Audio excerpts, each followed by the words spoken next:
নষ্ট হবে। পুরো শরীরের প্রত্যেকটা অঙ্গ প্রত্যঙ্গের রোজা আছে। আমাদের রোজার দুইটা দিক, একটা হলো রোজার বডি, একটা হলো রোজার স্ট্রাকচার, আর একটা রোজার ফিনিশিং। স্ট্রাকচারটা দাঁড়াবে আপনি সবে সাদেক থেকে নিয়ে সাহারি থেকে নিয়ে ইফতারি পর্যন্ত আপনি কিছু পান করলেন না, আহার করলেন না, এবং যৌনাচার থেকে বিরত থাকলেন, বৈধ সেটা থেকেও বিরত থাকলেন, তাহলে আপনার রোজার স্ট্রাকচারটা দাঁড়িয়ে গেল। কিন্তু এই রোজা বা সিয়ামের ফিনিশিংটা হবে তখন যখন আপনার মাথা থেকে পা পর্যন্ত শরীরের প্রত্যেকটা অঙ্গ প্রত্যঙ্গের রোজা রাখবেন। শরীরের প্রত্যেকটা অঙ্গ প্রত্যঙ্গকে যখন আপনি গুনাহ থেকে বাঁচাবেন, তখন আপনার রোজাটা পূর্ণতা পাবে। নবী করিম সাল্লাল্লাহু আলাইহি সাল্লাম বলেছেন, বুখারীর হাদিস, মাল্লাম ইয়াদা কাওলা যুরি ওয়াল আমাল বি ওয়াল জাহল ফালাইসা লিল্লাহি হাজা আন ইয়াদা তাআমাহু ওয়া শারাবা। যে ব্যক্তি রোজা রেখে মিথ্যা কথা বাদ দিল না, রোজা রাখছে আবার মিথ্যা কথা বলে, আবার যে ব্যক্তি মিথ্যা কাজ, প্রতারণা, 2 নম্বরে এই সমস্ত বাদ দিল না রোজা রেখে, যে ব্যক্তি মূর্খতা সুলভ কাজ করলো, এই ব্যক্তি রোজা রাখে উপবাস থাকায় আল্লাহর কোনো ঠেকা পড়ে নাই, অর্থাৎ তার নিজের কোনো লাভ হয় না, তাহলে এটা উপবাস থাকা ছাড়া আর কি। ঠিক একই ভাবে নবী করিম সাল্লাল্লাহু আলাইহি সাল্লাম বলেছেন, কোন ব্যক্তি রোজাদার অবস্থায় কেউ যদি তার সাথে বিবাদে লিপ্ত হতে আসে, ঝগড়া করতে আসে, সে বলবে ইন্নী সায়েম, তোমার কথার বহুত জবাব দেওয়ার ছিল কিন্তু আমি রোজাদার আছি, সো আমি তোমার সাথে কথা বাড়াতে চাই না। ভাইরা আমার, আমাদের রোজার সবচেয়ে বড় ভুল যদি আপনি আমাকে জিজ্ঞেস করেন, তো আমি বলবো সবচেয়ে বড় ভুল হলো যে আমরা রোজা রেখে নানান পাপাচারে লিপ্ত হই, নানান গুনাহে লিপ্ত হই। আমরা রোজা শুধু পেটের রাখি, আমরা আমাদের শরীরের অন্যান্য অঙ্গ প্রত্যঙ্গের রোজা রাখতে পারি না।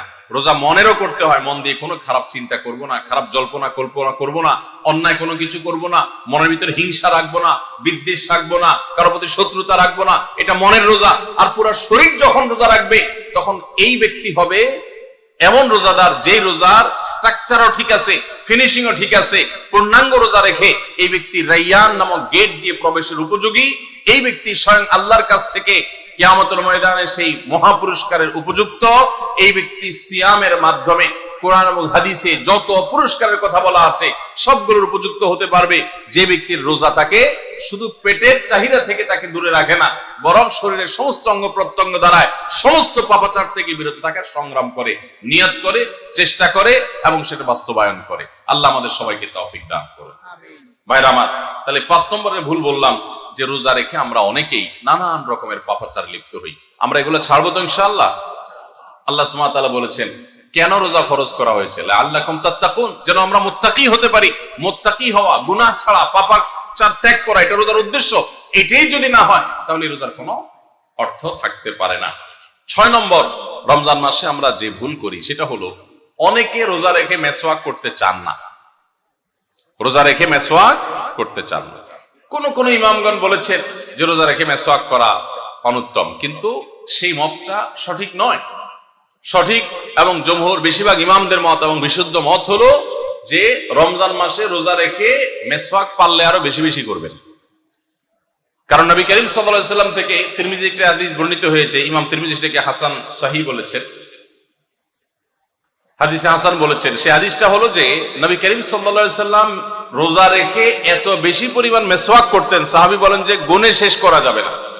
এই জন্য রোজা রেখে মেসওয়াক করা যাবে। অনেকে মনে করে মেসওয়াক করলে মেসওয়াকের রস যদি ভিতরে চলে যায় কোনো অসুবিধা নেই, রোজা রেখে আরো বেশি মেসওয়াক করবেন। তাহলে রমজানের কেন্দ্রিক আমাদের যে ভুলগুলো হয় তার ভিতরে 6 নম্বর হলো মেসওয়াক করাটাকে অনেকে দোষের মনে করেন। এটা ভুল, এটা দোষের না, বরং মেসওয়াক আরো বেশি করে করতে হবে।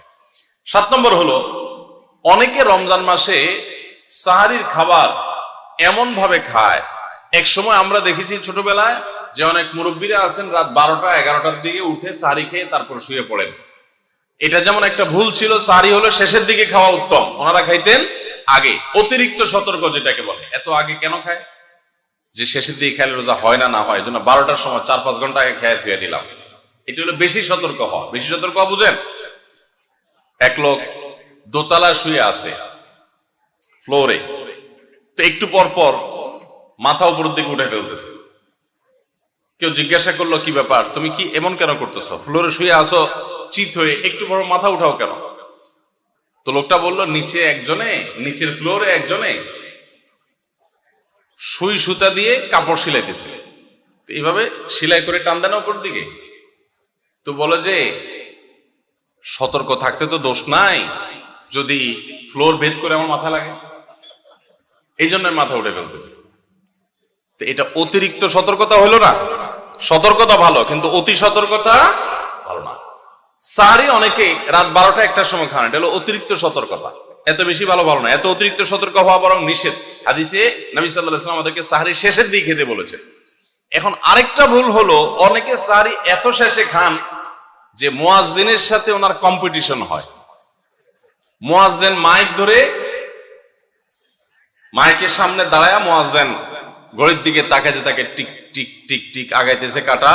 মুয়াজ্জিন প্রস্তুতি নিচ্ছে যে আল্লাহু আকবার করে হাঁক দিবে, আর উনিও ওইদিকে প্লেট হাতে, গ্লাস হাতে খাবার খাচ্ছেন, ধুমায়া খাচ্ছেন, এবং কম্পিটিশনে লিপ্ত হয়েছেন যে মুয়াজ্জিন আগে আল্লাহু আকবার বলে না, তিনি আগে গিলে শেষ করেন।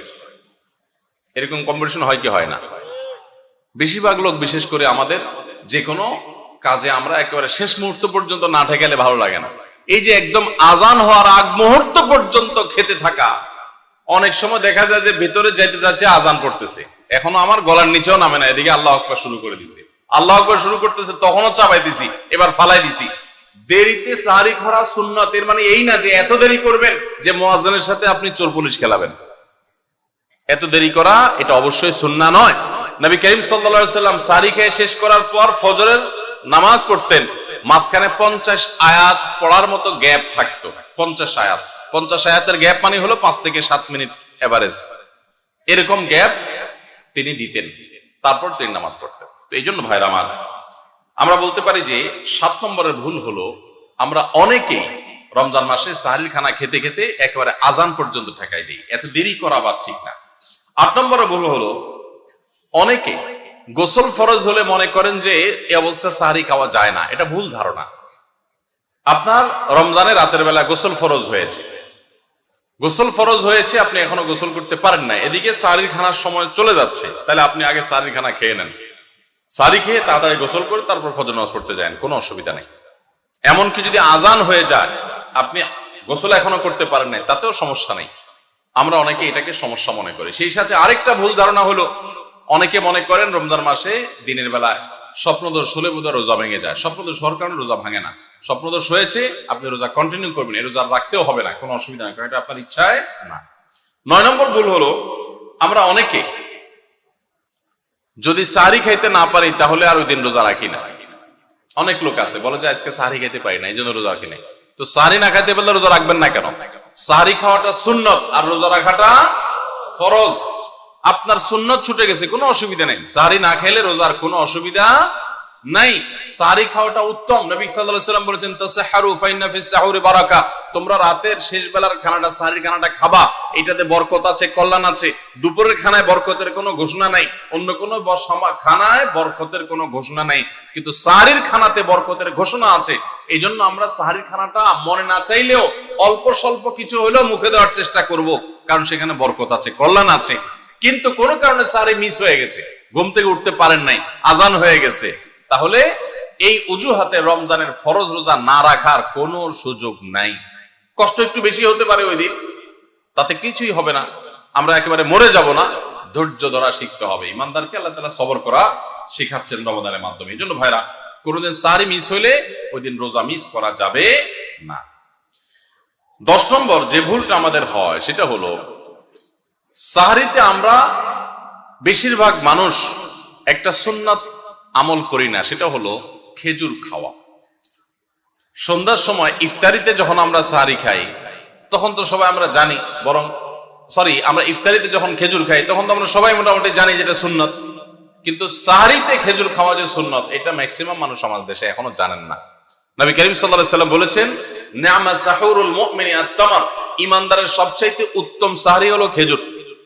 আপনি ভাত খান, ডাল খান, গোশত খান, মাছ খান, যাই খান, 1 পিস খেজুর আপনি যদি অন্তত সাহারিতে খান, তাহলে এটার কারণে একটি সুন্নাত জিন্দা করার সওয়াব পাবেন। খেজুরে প্রচুর পরিমাণ এনার্জি, খাদ্য শক্তি থাকে, এটা আমাদের জন্য নানা দিক থেকে উপকারী হবে। এই জন্য ইফতারিতে আপনি খেজুর খাওয়ার কথা জানেন, অথচ হাদিসে শুধু ইফতারিতে না, সাহারিতেও খেজুর খাওয়ার নির্দেশনা দেওয়া হয়েছে। এই জন্য এটা একটা ভুল যে আমরা অনেকে সাহারিতে যে খেজুর খেতে হয় এটা জানি না। 11 নম্বর ভুল হলো, সাহারির সময়, ভোর রাতের সময়টা হলো দোয়া কবুলের সবচেয়ে মোক্ষম সময়। 24 ঘন্টার ভিতরে দোয়া কবুলের সবচেয়ে আদর্শ সময়, যে সময়ের দোয়া কবুলের সম্ভাবনা সবচেয়ে বেশি, সেটা হলো ভোর রাতের সময়টা। আল্লাহ সুবহানাহু ওয়া তাআলা ডেকে ডেকে বান্দার ক্ষমা ঘোষণা করেন, বিপদ আপদ দূর করেন, অসুখ বিসুখ দূর করেন। এই সময়টা হলো রাতের শেষ প্রহর, ফজরের আগের সময়টা, তাহাজ্জুদের সময়টা। 11 মাস ধরে আমরা নানা ব্যস্ততার অজুহাতে আমাদের তাহাজ্জুদ পড়ার সুযোগ হয় না, ভোর রাতে ওঠার সুযোগ হয় না। ভাইরা আমার, রমাদানের মাস, আপনি তো সাহরি খেতে প্রায় প্রতিদিনই উঠছেন। আপনার যেহেতু সাহরি খাওয়ার উদ্দেশ্যে উঠাই লাগে, তো আপনি কেন এই মাসে সাহরির সময় ভোর রাতের এই সময়টাতে যখন আল্লাহর সাধারণ ক্ষমা ঘোষণা করেন, ওই সময়টাতে আপনি কেন শুধুমাত্র খেয়ে পরে আপনি মসজিদে চলে যাবেন ফজরের জন্য? অবশ্যই আপনি সাহরি খেতে উঠলে 2-5 মিনিট সময় বের করে বিশেষভাবে আল্লাহর কাছে দোয়া মনোনিবেশ করবেন। আমাদের একটা বড় ভুল হলো সাহরির এই সময়টাকে দোয়ায় আমরা মনোনিবেশ করি না। সম্ভব হলে 2 রাকাত নামাজ পড়েন, 4 রাকাত নামাজ পড়েন।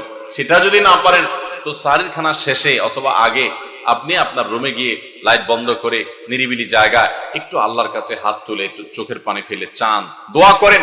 দোয়ার এই সুযোগটা 11 মাস আপনি পান না, রমজান মাসে সাহরির উসিলায় পেয়েছেন, তো আপনি সেই সুযোগটা কেন হাতছাড়া করবেন? আমি বিনয়ের সাথে বলতে চাই, একজন মানুষের জন্য আমরা এই সুযোগটা হাতছাড়া না করি। আমি পারতপক্ষে কোনোদিন এই সুযোগটা হাতছাড়া করি না ভাইরা। যেদিন কিছুই করতে পারি না, ওইরকম দোয়া করার সময় হয়তো নাই, কোনো কারণে দেরি হয়ে গেছে উঠতে উঠতে, ওই দিন খাইতে খাইতে মনে মনে দোয়া করার চেষ্টা করি, প্লেটটা ধুইতে ধুইতে দোয়া করার চেষ্টা করি। কারণ মুয়াজ্জিন ফজরের আজান যখন দেন, ওয়াক্ত যখন হয়, তার আগ মুহূর্ত পর্যন্ত আল্লাহ তাআলা দুনিয়ার আসমানে এসে তারপরে বান্দাকে ডেকে ডেকে আফিয়াহু, আমি তাকে সুস্থতা দান করব। আল্লাহ মিন মুস্তাগফিরিন ফাগফিরাল্লাহ, তোমাদের মধ্যে কেউ কি আছো ক্ষমা প্রার্থনাকারী, আমি তাকে ক্ষমা করে দিব। এভাবে ডেকে ডেকে আল্লাহ তাআলা দিতে থাকেন। টোটাল 24 ঘন্টার মধ্যে যেই সময়টার দোয়া ফেরত দেয়া হয় না, যেই সময়টার দোয়া মিস হওয়ার সম্ভাবনা খুবই কম, আপনার দোয়ার বেসিক শর্তগুলো ঠিক থাকলে এই দোয়া কবুল হওয়ার সম্ভাবনা জোরালো, সেই সময়টা হলো ভোর রাতের সময়টা। রমজান মাসে এই সময়টাতে দোয়ার যে সুযোগ তৈরি হয়, দোয়ার যে বিশাল সুযোগ আপনি পান, এই সুযোগটা হাতছাড়া করে আপনি শুধুমাত্র খেয়ে দিয়ে এই সময়টাকে পার করে দেন, এটা কখনো বুদ্ধিমানের কাজ হতে পারে না। এই জন্য রমজান মাসের ভুলগুলোর মধ্যে থেকে একটা হলো যে সাহরির সময়টাতে, ভোর রাতের সময়টাতে, দোয়া কবুলের গুরুত্বপূর্ণ সময়টাতে আমরা দোয়া তো করিই না। অনেকে ওই সময় আজকাল সাহরি পার্টি বের করেছেন, তামাশা বের করেছেন, অনেকে টেলিভিশনে প্রোগ্রাম দেখেন। কোন কোন চ্যানেলে সাহরির সময়ের কোন কোন প্রোগ্রাম আমরাও মাঝে মধ্যে এগুলো আগে রেকর্ড করা থাকে। সাহরির সময় আমরা টেলিভিশনে প্রোগ্রাম করতে যাই না, আগে রেকর্ড করা থাকে, সেগুলো চলে। এগুলো হলো তাদের জন্য যারা টেলিভিশনে হারাম জিনিস দেখবে, ওই টাইমটাতে সে যেন হারাম জিনিস না দেখে ভালো কিছু দেখে। আপনাদেরকে আমরা বলবো, কখনো ওই ভোর রাতের ওই সময় ইসলামিক প্রোগ্রামও দেখতে যাবেন না। আপনি ওই সময়টাতে আল্লাহর সাথে কথা বলবেন, ওই টাইমটা ইবাদতের সময়, ওই টাইমটা দোয়া এবং রোজাদারের সময়। আমরা বেশিরভাগ মানুষ এই ভুলটা করি যে রমজানে আল্লাহর কাছে পাওয়ার এই বিশাল সুযোগ আমরা হাতছাড়া করে ফেলি। আমরা এখন থেকে সাহরিতে উঠলে দোয়া করবো তো ইনশাআল্লাহ। আল্লাহ আমাদের সবাইকে তৌফিক দান করুন। তাহলে এটি ছিল 11 নম্বর ভুল। রমাদানকে আমাদের সার্থক করতে হলে এই ভুলটা দূর করতে হবে, সংশোধন করতে হবে। সাহরিতে দোয়া থেকে বিরত থাকা, এই ভুল করা যাবে না। 12 নম্বর ভুল হলো, অনেকে রোজা রেখে থুতু গেলাটাকে দোষণীয় মনে করেন যে রোজা রেখে বোধহয় থুতু গেলা যায় না, এই জন্য ঘন ঘন থুতু ফেলে দেখবেন অনেকে আছেন। বিশেষ করে নতুন নতুন যখন রোজা রাখে পোলাপান, তখন দেখবেন যে মিনিটে মিনিটে থুতু ফেলে। আছে না নাই? এই ঘন ঘন রোজা রাখে, আপনার থুতু ফেলে কেন? কারণ মনে করতেছে থুতু গিললে তার রোজা ভেঙে যাবে। ভাই, থুতু যদি আপনি না গিলেন, আপনি বাঁচবেন? থুতু না গিললে কেউ বাঁচবে? যতই আপনি থুতু ফেলেন, আপনার থুতু তো কিছু না কিছু ভিতরে যাবেই। যদি না যায়, গলা শুকিয়ে গেলে তো আপনি মরেই যাবেন। এই জন্য এটা একটা ভুল যে আমরা মনে করি থুতু ফেলা লাগে। রোজা রেখে রোজার কারণে এক্সট্রা কোনো থুতু ফেলার দরকার নাই। আপনার মুখে বালু চলে আসছে, একটা মশা ঢুকে গেছে, আপনি রোজা আছে, এটা যেন ভিতরে না যায়, সেজন্য থুতুটা ফেলে দিলেন, এটা ভিন্ন কথা। আপনি বেসিনে গিয়ে ফেলে আপনি একটু পানি ঢেলে দিলেন। কিন্তু রোজা রেখে ঘন ঘন থুতু ফেলতে হবে, থুতু গিলা যাবে না, এরকম কোনো কথা নাই। এটা আমাদের একটা ভুল, রমজান কেন্দ্রিক একটা ভুল। 13 নম্বর ভুল হলো, আমরা বেশিরভাগ মানুষ রমজান মাসে ফজরের নামাজ পড়ে এসে ঘুম দেই। আপনার যদি রাতে ঘুম না পুরে আবার দিনে ডিউটি থাকে, ঘুম একটু যদি যাওয়াই লাগে, তো ফজরের পর পর ঘুমাবেন না। আলহামদুলিল্লাহ, আমাদের বাসায় আমরা এটার প্র্যাকটিসটা প্রতি বছর খুব হার্ডলি করার চেষ্টা করি। ফজরের পর পর কোনো ঘুম নেই, ফজরের পর একটু কোরআন তেলাওয়াত করেন। প্রথম চোখ ভেঙে আসবে, কারণ আপনি ভোর রাতে উঠছেন, অভ্যাস নাই। তো যাতে চোখে ঘুম না আসে সেজন্য নানান বুদ্ধি বাইর করেন, করে ঘুম দূর করেন, একটু উঠবস করেন। ওই টাইমে বসে ফজরের পরে আপনি তেলাওয়াত করেন, জিকির আজকার করেন, সকাল সন্ধ্যার দোয়াগুলো পড়েন, একটু দোয়া করেন, রমজানের কিছু আমল করেন। এশাকের নামাজের ওয়াক্ত হয়ে গেছে, 2 রাকাত নামাজ পড়ে এরপর আপনি পারলে দরকার হলে শুয়ে যান, কিন্তু ফজরের পর শুয়ে যাবেন না। এটা একটা ভুল, কারণ নবী করিম সাল্লাল্লাহু আলাইহি সাল্লাম সকালের এই সময়টার জন্য দোয়া করেছেন, আল্লাহুম্মা বারিক লি উম্মতি ফি বুকুরিহা, আল্লাহ আমার উম্মত জন্য সকালের সময়টাতে বরকত দান করুন, আর ওই সময় আপনি ঘুমায় থাকছেন। তো রমজান মাসে আমরা এটা একটা ভুল করি, এটা আমরা করব না যথাসম্ভব। তারপর 14 নম্বর ভুল হলো, আমরা যারা নিয়মিত আজানের জবাব দেই, আজানের জবাব দেওয়া একটা আমল, আপনারা জানেন তো, মুয়াজ্জিন যা বলে তার সাথে সাথে তা বলা, তার পরপর সেটা বলা। মুয়াজ্জিন যখন আল্লাহু আকবার বলে, তখন আপনিও আস্তে আস্তে করে আল্লাহু আকবার বলবেন। মুয়াজ্জিন আবার যখন আল্লাহু আকবার বলবে, আপনিও আল্লাহু আকবার বলবেন। মুয়াজ্জিন যখন আশহাদু আল্লা ইলাহা ইল্লাল্লাহ বলবে, আপনিও আশহাদু আল্লা ইলাহা ইল্লাল্লাহ বলবেন। মুয়াজ্জিন যখন আশহাদু আন্না মুহাম্মাদুর রাসূলুল্লাহ বলবে, আপনি কি বলবেন? আশহাদু আন্না মুহাম্মাদুর রাসূলুল্লাহ বলবেন। অনেকে সাল্লাল্লাহু আলাইহি সাল্লাম পড়ে, সাল্লাল্লাহু আলাইহি সাল্লাম পড়বেন হলো আযানের শেষে, কিন্তু আযান চলাকালীন আশহাদু আন্না মুহাম্মাদুর রাসূলুল্লাহ বলবেন। সহিহ মুসলিমের আযানের জবাব দেওয়ার অধ্যায়ে পরিষ্কারভাবে নবী সাল্লাল্লাহু আলাইহি ওয়াসাল্লাম শিখিয়ে দিয়েছেন। ইমাম মুয়াজ্জিন যখন বলবে, ইযা ক্বালা আশহাদু আন্না মুহাম্মাদুর রাসূলুল্লাহ ফাকুলু আশহাদু আন্না মুহাম্মাদুর রাসূলুল্লাহ, তখন আমরা আশহাদু আন্না মুহাম্মাদুর রাসূলুল্লাহ বলবো। এরপর হাইয়া আলাস সালাহ হাইয়া আল ফালাহ যখন বলবে, তখন লা হাওলা ওয়ালা কুওয়াতা ইল্লা বলবো। এরপর আল্লাহু আকবার বললে তাই বলবো, লা ইলাহা ইল্লাল্লাহ বলার সময় তাই বলবো। তারপরে আযানের জবাব দেব, দুরূদ পড়বো, দোয়া পড়বো। এই যে আযানের জবাব, এটাতে লাভ হয় কি জানেন? মুয়াজ্জিন আযান দিয়ে যেই সওয়াব পায়, আযানের যারা মুখে জবাব দেয়, মুয়াজ্জিনের সাথে সাথে বলে, তাদেরকে আল্লাহ তাআলা সমপরিমাণ সওয়াব দান করেন। সুবহানাল্লাহ। আর মুয়াজ্জিন কি পরিমাণ সওয়াব পায় সেটা কি জানেন? কোন মুয়াজ্জিন যদি আল্লাহকে খুশি করার জন্য আযান দেয়, দুনিয়ার উদ্দেশ্য তার কাছে না থাকে, বরং আল্লাহকে খুশি করাটাই তার উদ্দেশ্য থাকে, তাহলে এই মুয়াজ্জিনের ফজিলত হলো, ওই মুয়াজ্জিনের আযান শুনে যত মানুষ মসজিদে আসবে, ওই ওয়াক্ত নামাজে যত মানুষ শামিল হবে, সবাই যে পরিমাণ সওয়াব পাবে, যার যার অ্যাকাউন্টে যাবে, বোনাস হিসাবে সবার সমপরিমাণ সওয়াব মুয়াজ্জিনকে দেওয়া হবে। সুবহানাল্লাহ। আর আপনি মুয়াজ্জিনি না করে শুধু আযানের জবাব দিলেও সেই মর্যাদা বোনাস হিসেবে আল্লাহ তাআলা আপনাকে দান করবেন। এই হাদিসের ফজিলত একবার আরো 10, 12, 13 বছর আগে কোন এক জায়গায় আমি বলেছিলাম, সৌদি আরবে থাকতে। তখন এক ভদ্র মহিলা আমাকে বললেন, হুজুর, এই হাদিসটা আপনার কাছ থেকে শেখার পর, জানার পর থেকে আমি মক্কা শরীফের লাইভ আজান নিয়মিত ওই টাইমে, আমি রেডিও শুনি না, মোবাইলে বিভিন্ন ভাবে লাইভ আজানটা আমি শোনার চেষ্টা করি এবং ওই মুয়াজ্জিনের সাথে সাথে জবাব দেওয়ার চেষ্টা করি। কারণ আমার যখন এটা জানা হলো যে মুয়াজ্জিন যত পরিমাণ সওয়াব পাবে তত পরিমাণ সওয়াব পাবে, তো মক্কার মুয়াজ্জিন সাহেবের আজান শুনে যত মানুষ প্রতি ওয়াক্তে নামাজ পড়ে, এত বেশি নামাজ তো দুনিয়ার অন্য কোনো মসজিদে প্রত্যেক ওয়াক্তে পড়ে না। সো আমি লক্ষ লক্ষ মানুষের নামাজ পড়ার সমপরিমাণ সওয়াব, মুয়াজ্জিনের পরিমাণ পেতে চাই, সেজন্য মক্কার লাইভ আজানটা আমি ফলো করি। সুবহানাল্লাহ। আমি অবাক হয়ে গেলাম, মানুষ আল্লাহর সন্তুষ্টির জন্য কত ভাবে চেষ্টা করে, অথচ আমরা হেলায় হারিয়ে ফেলি। আপনার মহল্লার যে আজানটা সবার আগে আপনার কানে আসে, আপনার মহল্লার আজান, ওটা জবাব আপনি দিবেন, এরপর বাকিগুলো আপনি দিতে পারলে দিবেন, না দিতে পারলে না। এই যে আজানের জবাব, এই আজানের জবাবটা আমরা অনেকে 12 মাসে একটু আধটু দেওয়ার চেষ্টা করলেও, রমজান মাসে মাগরিবের নামাজের আজান, এটার জবাব নিয়মিত আজানের জবাবকারীরাও দেয় খুব কম। এটা রমজানের একটা ভুল। কেন দেয় না? কারণ সেই আসরের পর থেকে নিয়ে 10, 12 পদ, 13 পদ, 14 পদ ইফতার সামনে নিয়ে বসে যে দাঁত কচকচ কচকচ করতেছিল, হাতগুলো শুধুমাত্র আকুপাকু করতেছিল যে কখন আপনার বেগুনি ধরবে, কখন পেঁয়াজ ধরবে, কখন বুটমরিতে হাত দিবে। যখন আকুপাকু করতেছিল, সূর্য ডুবছে, মুয়াজ্জিন সাহেব আল্লাহু আকবার হাঁকা শুরু হয়েছে, আর হুমড়ি খেয়ে অনেক ঝাঁপায়া পড়ছে, খাইতে খাইতে কখন আজান শেষ হয়ে গেছে টেরও পায়নি। ঠিক না বেঠিক? আপনি খান, ওয়াক্ত হয়ে গেছে, সাথে সাথে আপনি খেলেন, আজান শুনলেন, সাথে সাথে আপনি খেলেন, ভালো কথা। একটু মুখে দিয়ে খেতে খেতে, খাওয়ার ফাঁকে ফাঁকে মুয়াজ্জিনের আজানের জবাবটা দিয়ে ফেলেন। কিন্তু ম্যাক্সিমাম মানুষ আমরা এই ভুলটা করি। আমি খেয়াল করে দেখেছি, যারা নিয়মিত আজান দেয়, তারাও আজানের জবাব দেয়, তারাও দেখেছি এটা করে না, অর্থাৎ ভুল হয়ে যায়। তাহলে আমরা লক্ষ্য করবো তো ইনশাআল্লাহ। মাগরিবের সময় ইফতারের ফাঁকে ফাঁকে আমরা আজানের জবাব দিয়ে দিব। রমজান কেন্দ্রিক আমাদের 14 নম্বর ভুল জানলাম যে আমরা ইফতার খেতে খেতে মাগরিবের আজানের জবাবটা ভুলে যাই। এটা ভুলা উচিত না। রমজান মাসটা আরো বেশি করে করবেন, অন্যান্য মাসে করেন, আপনি রমজানে ইফতার অজুহাত দিয়ে মাগরিবের আজানের জবাব দিচ্ছেন, এটা গ্রহণযোগ্য হতে পারে না। 15 নম্বর আমাদের ভুল হলো আমরা তুফান মিল গতিতে তারাবি পড়তে পছন্দ করি। ঠিক না ঠিক? আমরা চেষ্টা করি আমাদের মোবাইল যদি 4G গতি থাকে তারাবি যেন 5G হয়। সব কিছুতে স্পিড ভালো না, সব কিছুতে স্পিড ভালো না। আপনার নেটের ক্ষেত্রে স্পিড যত বেশি হবে তত ভালো, বুঝলাম।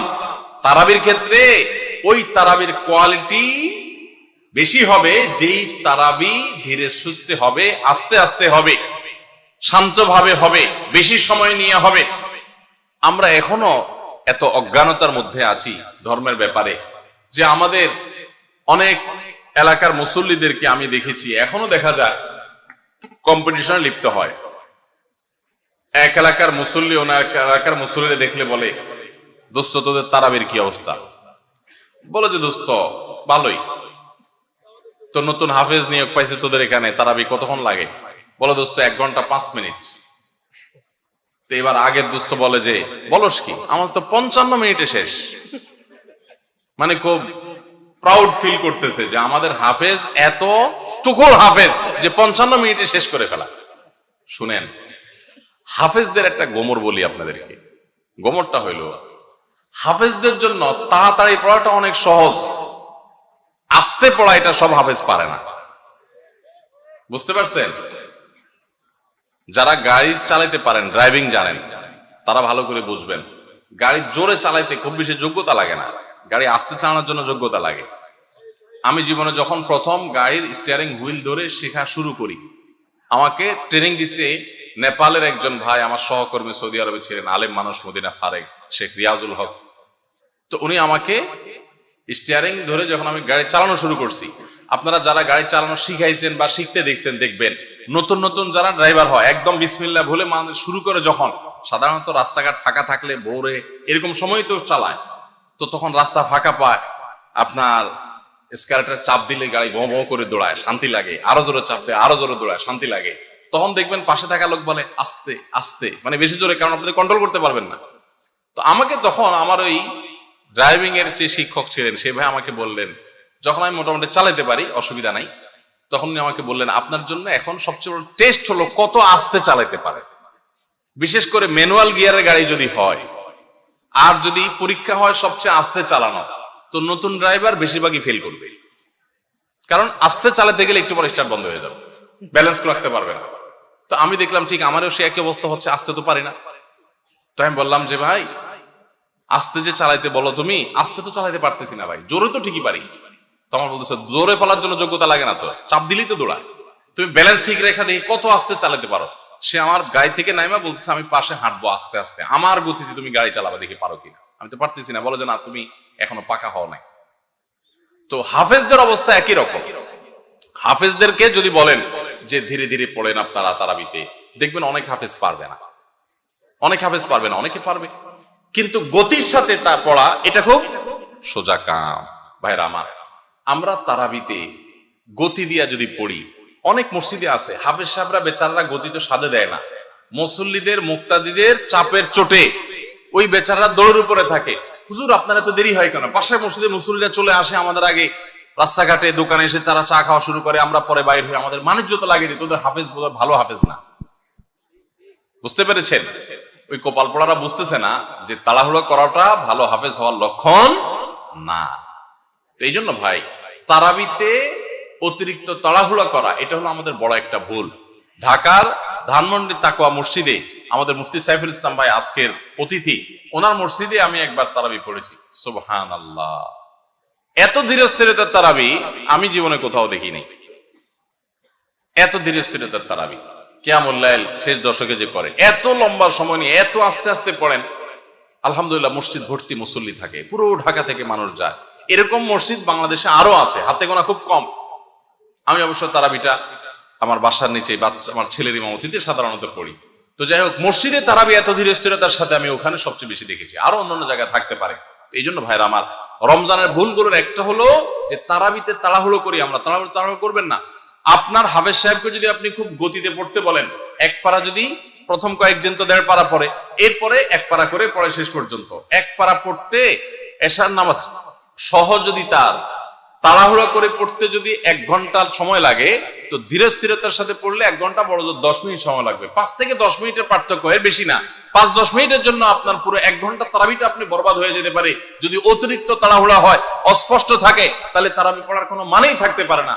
এই জন্য তারাবিতে তাড়াহুড়া করবেন না, ধীরে স্থিরতার সাথে পড়বেন। এবং এই বছর বিশেষ করে আমরা ওই যে তারাবির সালাতে কোরআনের বার্তা বইটা লিখেছি, এটার উদ্দেশ্য হলো তারাবি যাতে আপনার কাছে বোঝা মনে না হয়, তাড়াতাড়ি শেষ করে দিতে আপনার মনে না চায়, আপনি আগে থেকে একটু বইটা দেখে যাবেন যে আজকের তারাবিতে কি কি আছে, কোন নবীর ঘটনা আছে। যখন ওই আয়াতগুলো তেলাওয়াত করা শুরু করবে, তখন আপনি রিলেট করতে পারবেন, আপনার কাছে ভালো লাগে কাজ করবে, তারাবিটা আপনার কাছে বোঝা মনে হবে না। তাহলে 15 নম্বর ভুল হলো তারাবিতে তাড়াহুড়ো করা। আরেকটা বিষয় আছে, সেটা হলো তারাবির 4 রাকাত পর পর দোয়া পড়া। কি দোয়া জানো?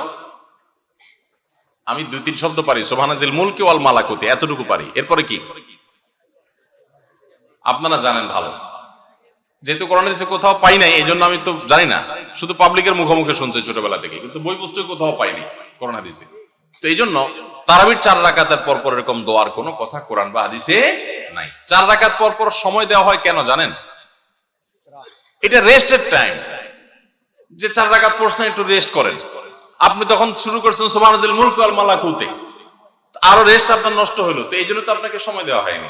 এই জন্য তারাবির এই ভুলগুলো আমাদের একটা ভুল রমজান কেন্দ্রিক।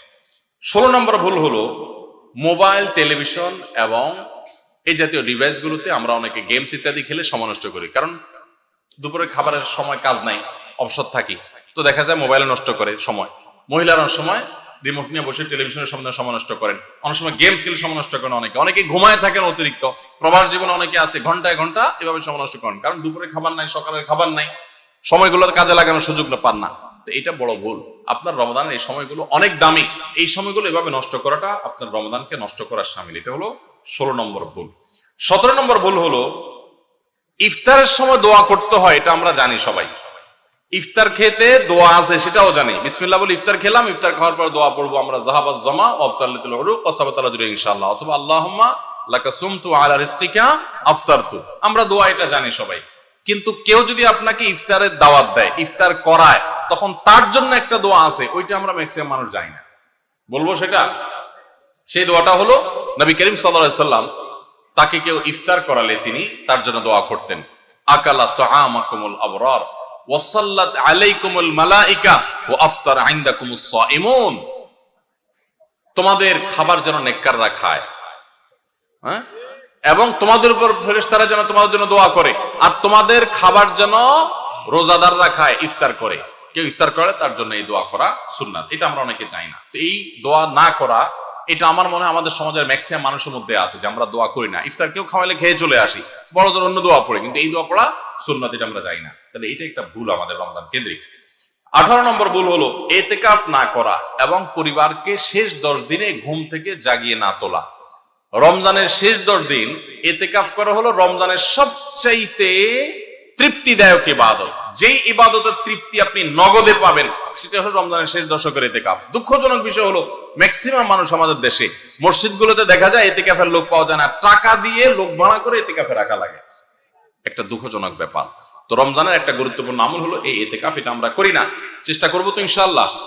একবার যদি আপনি ইতিকাফ করেন, ইতিকাফের মজা যদি একবার পেয়ে যান, বিশেষ করে কয়েকজন ইবাদত গুজার মানুষ সাথে থাকেন, একটা পরিবেশ পান, আপনাকে জীবনে ইতিকাফ থেকে কেউ আর ঠেকাতে পারবে না, দূরে রাখতে পারবে না। ইতিকাফ আপনি করেই ছাড়বেন, এত মজার ইবাদত। এবং সেই সাথে রমজানের শেষ দশকে নবী সাল্লাল্লাহু আলাইহি সাল্লাম পরিবার লোকদেরকে ঘুম থেকে ডেকে তুলতেন, আমরা এটা করি না। পরিবার লোকদেরকে সহ পুরো পরিবার মিলে একসাথে ইবাদত বন্দেগী করা শেষ দশকে, এটা গুরুত্বপূর্ণ একটা ইবাদত। তাহলে 18 নম্বর ভুল হলো ইতিকাফ না করা, পরিবারকে শেষ দশকে না জাগানো।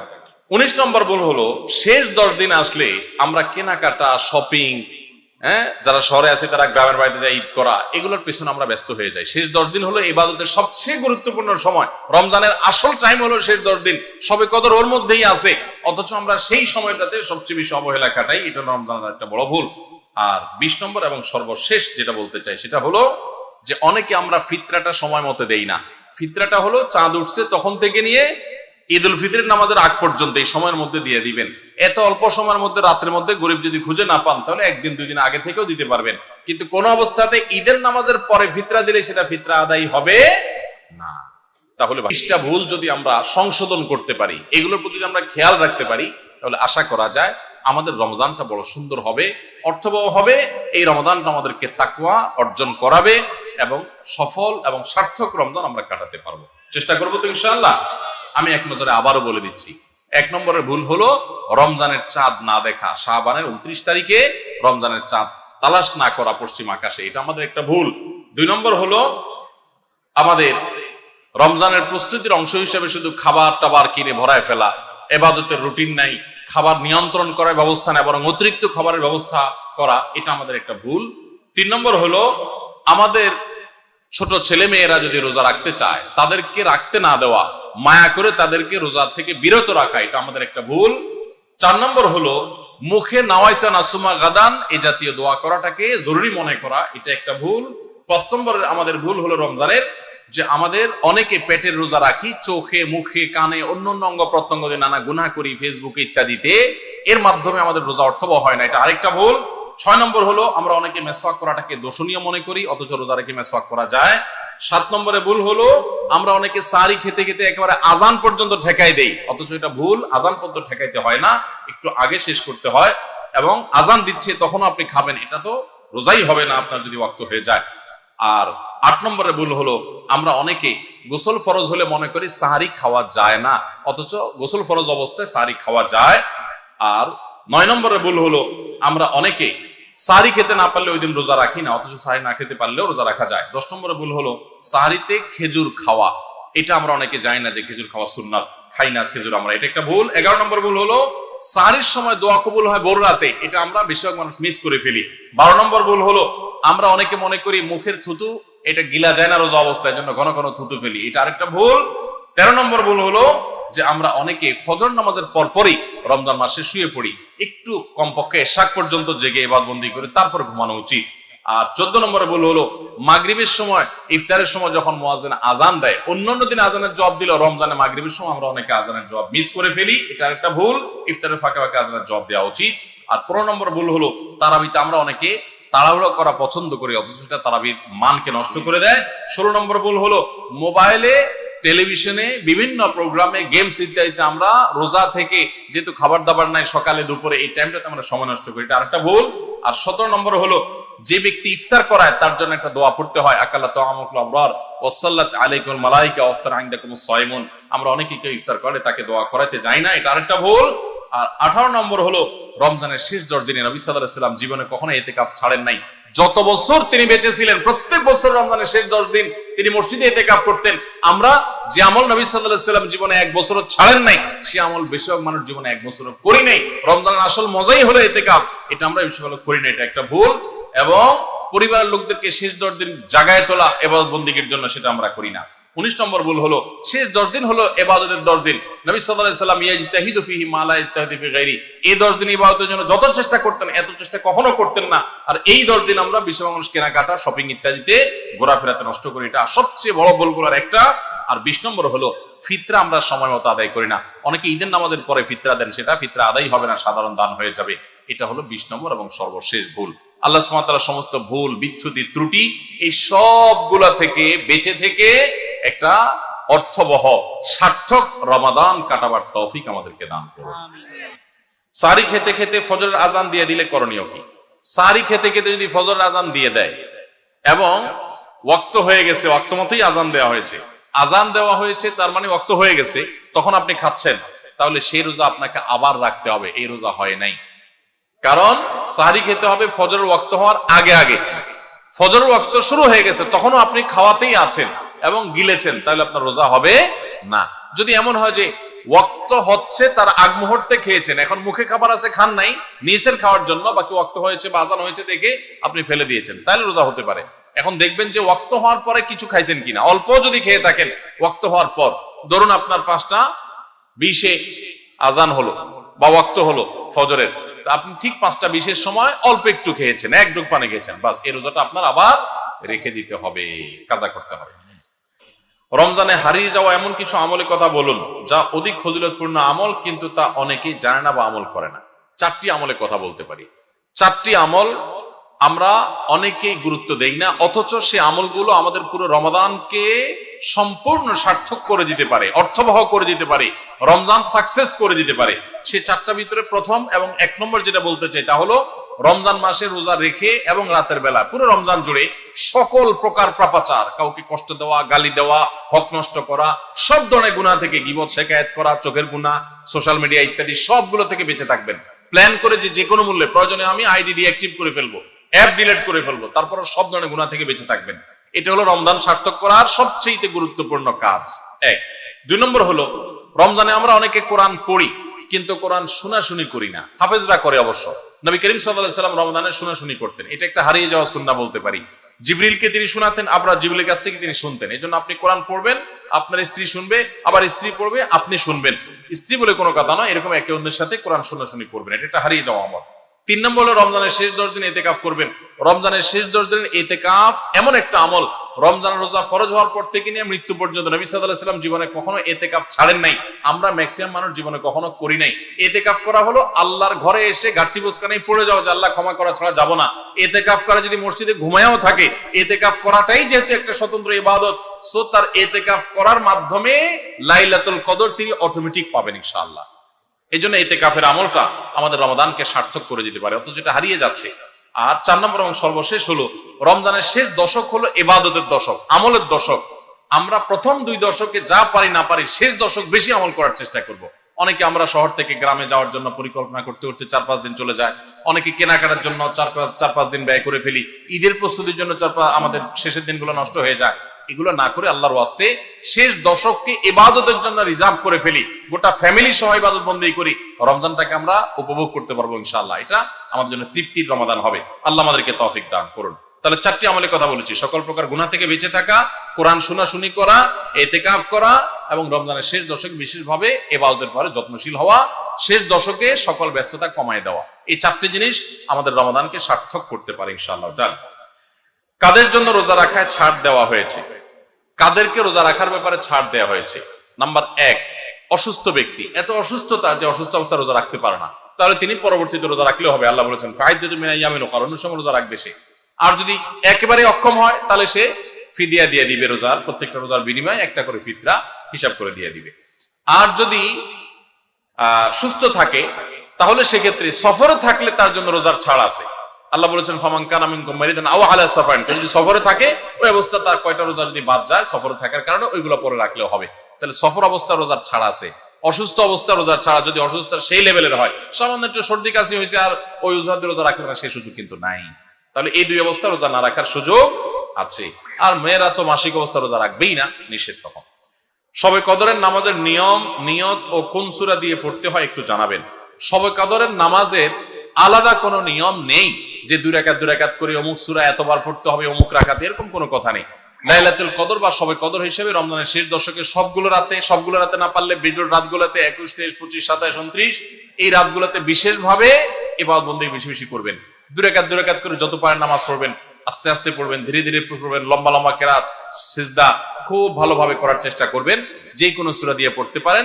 সূরা যদি 1 রাকাতে কয়েকটা পড়েন বা একই সূরা বারবার পড়েন সেটাও করতে পারেন, কিন্তু নির্দিষ্ট কোনো সূরা পড়তে হবে, নির্দিষ্ট কোনো নিয়ম নেই। এরপরে প্রশ্ন হলো রমজানের প্রথম 10 দিন, মাঝের 10 দিন ও শেষের 10 দিনকে বলা হয় রহমত, মাগফিরাত ও নাজাতের দিন। এটা কতটা সহি? তাহলে কি ওই দিনগুলোতে রহমত, মাগফিরাত, নাজাত পাওয়া যাবে নাকি বাকি দিনগুলোতেও পাওয়া যাবে? দেখুন, এই হাদিসের সনদকে মুহাদ্দিসরা কেউ কিছুটা দুর্বল বলেছেন, কিন্তু এটার মাধ্যমে এটাও হতে পারে যে এই দশকে বিশেষভাবে রহমত দেওয়া হয়, অন্যগুলোতে আমভাবে দেওয়া হয়। এর মানে এই না যে অন্য দিনগুলোতে রহমত দেওয়া হয় না। নারীদের জন্য কিছু আমল বলুন, কারণ রমজানে বাসায় সাহারি, ইফতারি, অন্যান্য কাজ করতে করতে বেশি বেশি আমলের সুযোগ তারা পান না। মা বোনরা ইফতারি, সাহারি ব্যস্ততায় অনেকেই রমজানে ইবাদত বন্দেগীর সুযোগ পান না, তাদের জন্য আমরা বিশেষ কিছু পরামর্শ দিতে পারি। নাম্বার 1, রমজানের আগে থেকে ইফতারের যে আইটেমগুলো আগে থেকে জোগাড় করা যায় সেগুলো আগে থেকে জোগাড় করে, যেমন পেঁয়াজি আইটেম ইত্যাদি অনেক সময় বাটায়া বেটে ফ্রিজে রেখে দেওয়া যায়। যেগুলো আগে করা যায় সেগুলো আগে করে রাখেন যাতে রমজানে ইবাদতবন্দি করতে পারেন। সাহারির সময় ভোর রাতে খেতে উঠে সবাই খাওয়া দাওয়া করে রেখে চলে যায়, আমাদের মা বোনরা দেখা যায় থালা বাসন নিয়ে ব্যস্ত হয়ে পড়েন। ওই টাইমে থালা বাসন রেখে, যেটা যেভাবে আছে ওইভাবে রেখে আপনি মাশগুল হয়ে যান দোয়াতে সাহরির সময়। এরপরে ফজর নামাজ পড়ে আপনি এবার কাজে লেগে যান। ওই মূল্যবান সময়গুলো নষ্ট করবেন না। আর যখন থালা বাসন ধোবেন বা ইফতার বানাবেন, তখনও মনে মনে আল্লাহ স্মরণ, আল্লাহর সাথে কথা বলা, আল্লাহর কাছে দোয়া নিবেদন করা, জিকির আজকার করা, সেই চেষ্টা করতে পারেন। তাহলে ইনশাআল্লাহ আপনাদের রমাদান অর্থবহ হবে। আরেকটা জিনিস হলো, আপনারা রোজাদারদের জন্য খাবার প্রস্তুত করছেন, ইফতার রেডি করছেন, এর কারণে কিন্তু আলাদা সওয়াব পাবেন। এটা আপনাদের জন্য সওয়াব থেকে শূন্য বা খালি কিন্তু না। অতএব নিয়ত করে নেবেন যে আল্লাহ, রোজাদারদের জন্য আমি খাবার তৈরি করছি, আমাকে আপনি সওয়াব দিবেন। ইনশাআল্লাহ আপনারা আল্লাহ তাআলার কাছে আজর এবং বিনিময় পাবেন। এবং মেয়েরা যদি মাসিক অবস্থায় থাকে, রোজা না থাকে, ওই অবস্থায় তারা ইসলামিক বই পুস্তক পড়তে পারেন এবং বিভিন্ন ভালো ভালো বই পুস্তক পড়তে পারেন, জিকির আজকার করতে পারেন, ইস্তিগফার এবং দোয়া দরুদ করতে পারেন। সূরা তারাবি পড়া বেশি উত্তম নাকি খতম তারাবি পড়া উত্তম? অবশ্যই যদি আপনি কোরআনে কারীমের খতম পড়তে পারেন, সূরা তারাবির চাইতে সেটা উত্তম, এতে কোনো সন্দেহ নাই। সূরা তারাবিতে তো সামান্য ছোট ছোট আপনি কেরাত পড়বেন, আর খতম তারাবিতে বড় বড় কেরাত পড়বেন। তো কোরআন বেশি তেলাওয়াত করাটা তো অল্প তেলাওয়াত করার চাইতে বেশি উত্তম, সেটা তো বলাই বাহুল্য। এই জন্য অবশ্যই খতম তারাবি উত্তম।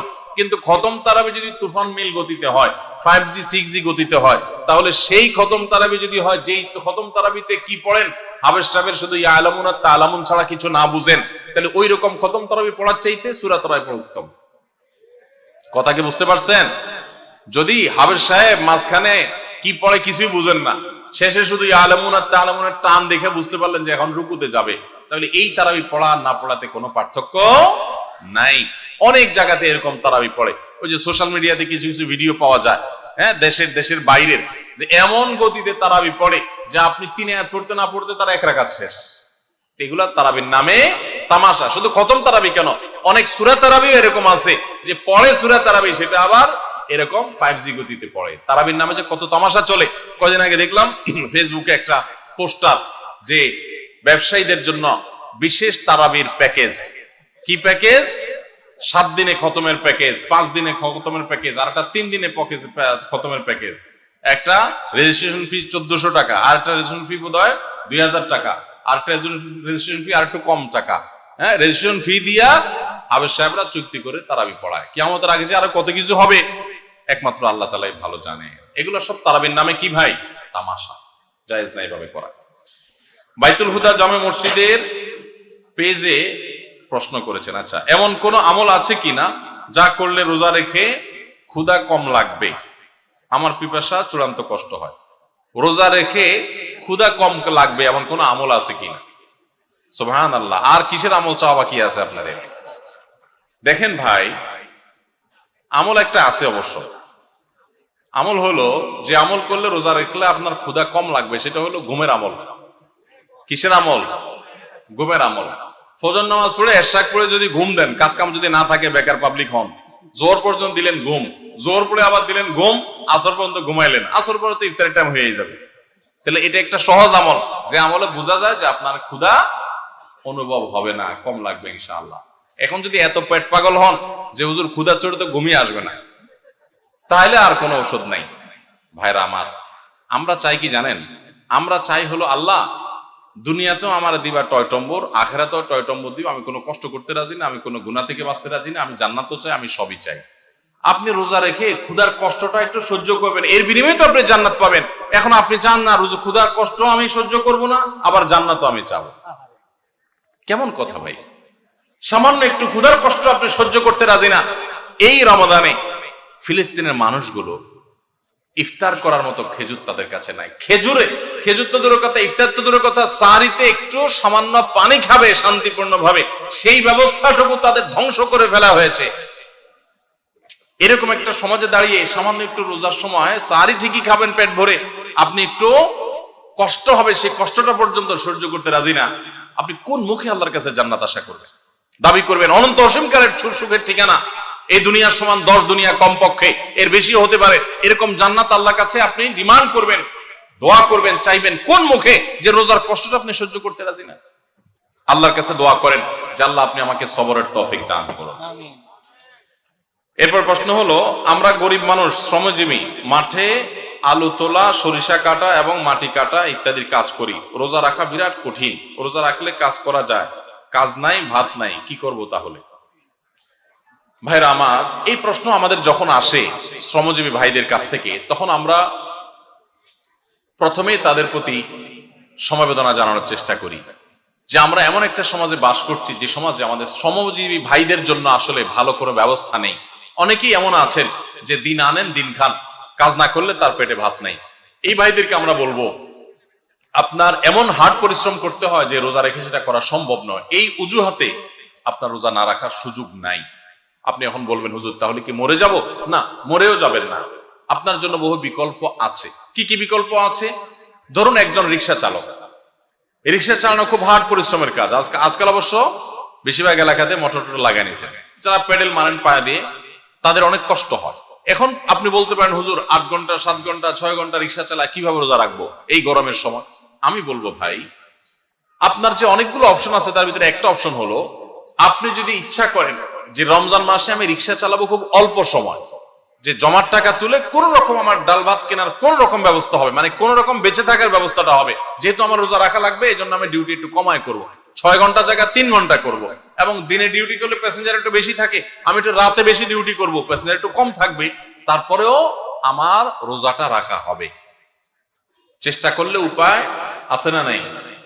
আপনি যদি আগে থেকে 4 মাস আগে থেকে প্ল্যান করেন, যেহেতু সামনে রমজান মাস আসতেছে, রমজান মাসে হার্ড পরিশ্রম আমি করতে পারি না, করতে গেলে রোজা রাখা হয় না, রোজা রাখা এদিকে ফরজ, আমার আল্লাহর কাছে যেতে হবে, সেজন্য আমি 4 মাস আগে থেকে যদি একটু একটু করে টাকা জমা করে রাখি রোজার মাসে, যাতে আমি বসে বসে খেতে পারি বা কম পরিশ্রম করে সংসার চালাতে পারি, তাহলে সেই সুযোগ আছে না নাই? এরকম বহু সুযোগ আছে। আপনি লোন করে করতে পারেন, পরে সেই লোন পরিশোধ করতে পারেন। করোনার সময় দেখেন আমরা অনেক কিছুকে মনে করি অসম্ভব, করোনার সময় সেগুলো যে সম্ভব সেগুলো আমরা হাতে কলমে দেখেছি।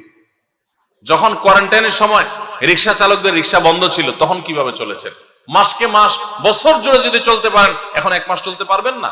এই জন্য ভাই কষ্ট হবে ঠিক, কিন্তু সদিচ্ছা থাকলে সম্ভব।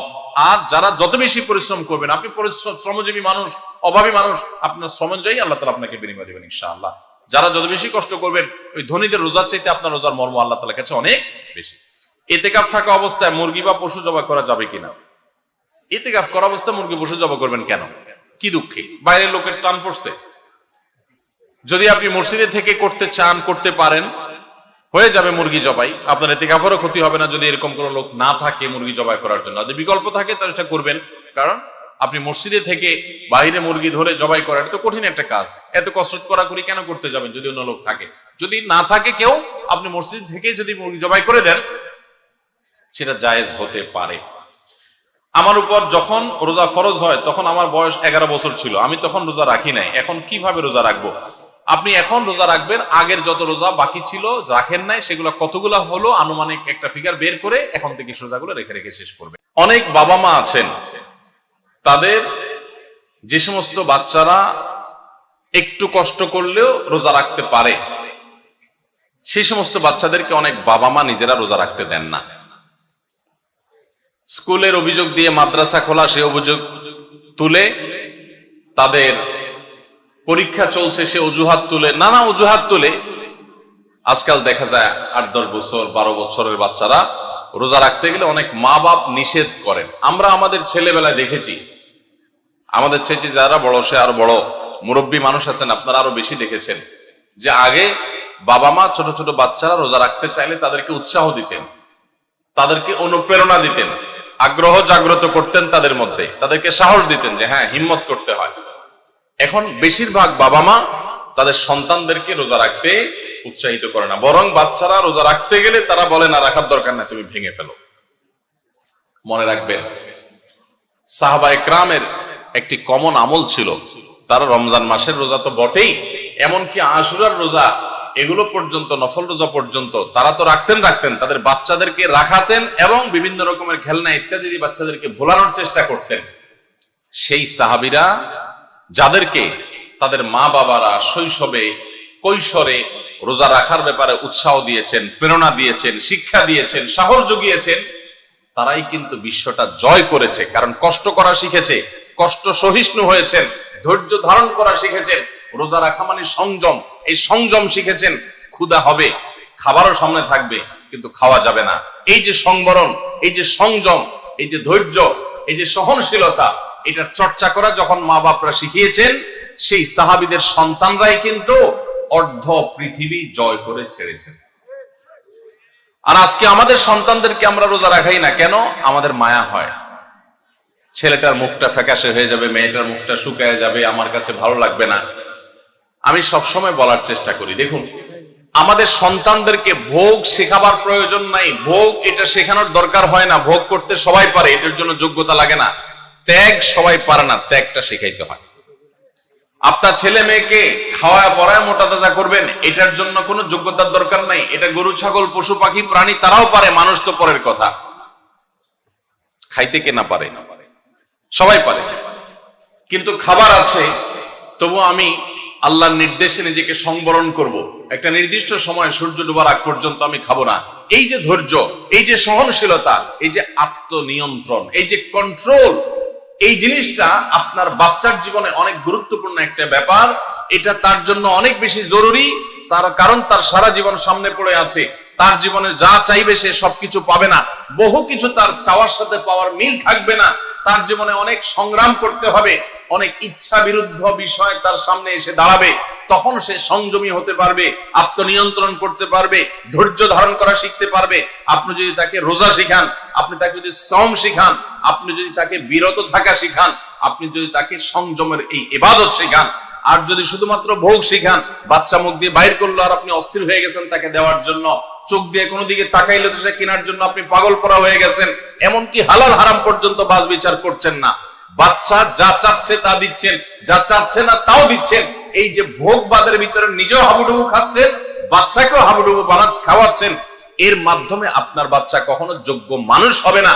আপনার বাচ্চা আর যা হোক বিশ্বজয়ী সাহাবায়ে কেরামের সেই অনুসরণকারী বাচ্চা হতে পারবে না।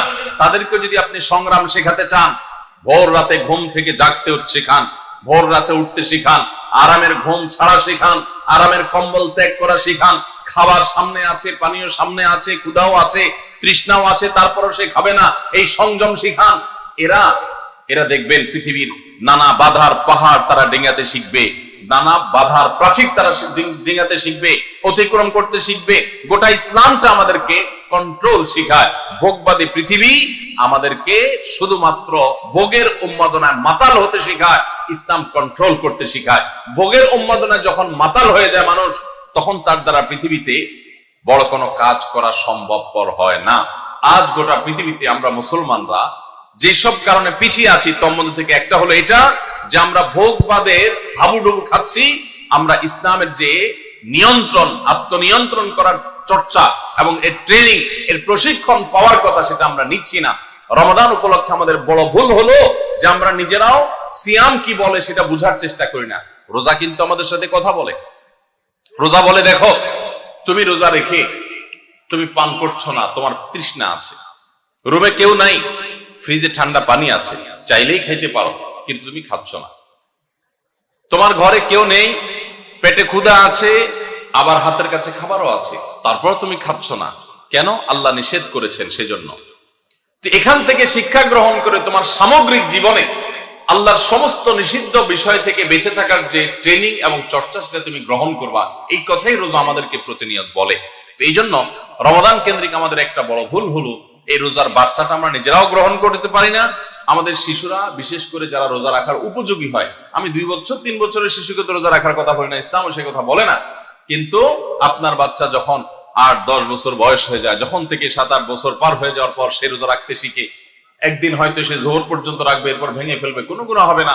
আরেকদিন হয়তো সে আরেক ঘন্টা বেশি রাখবে, আরেকদিন হয়তো আসর পর্যন্ত রেখে ভাঙার মতো অবস্থা তৈরি হবে, প্রয়োজনে ভেঙে ফেলবে, এরপর আস্তে আস্তে সে রোজা রাখা শিখবে।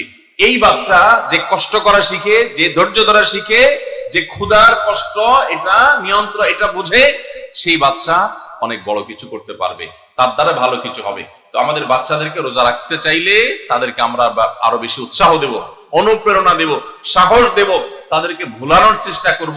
এরা ইনশাআল্লাহ খাঁটি মুসলমান হতে পারবে, যোগ্য মানুষ হতে পারবে।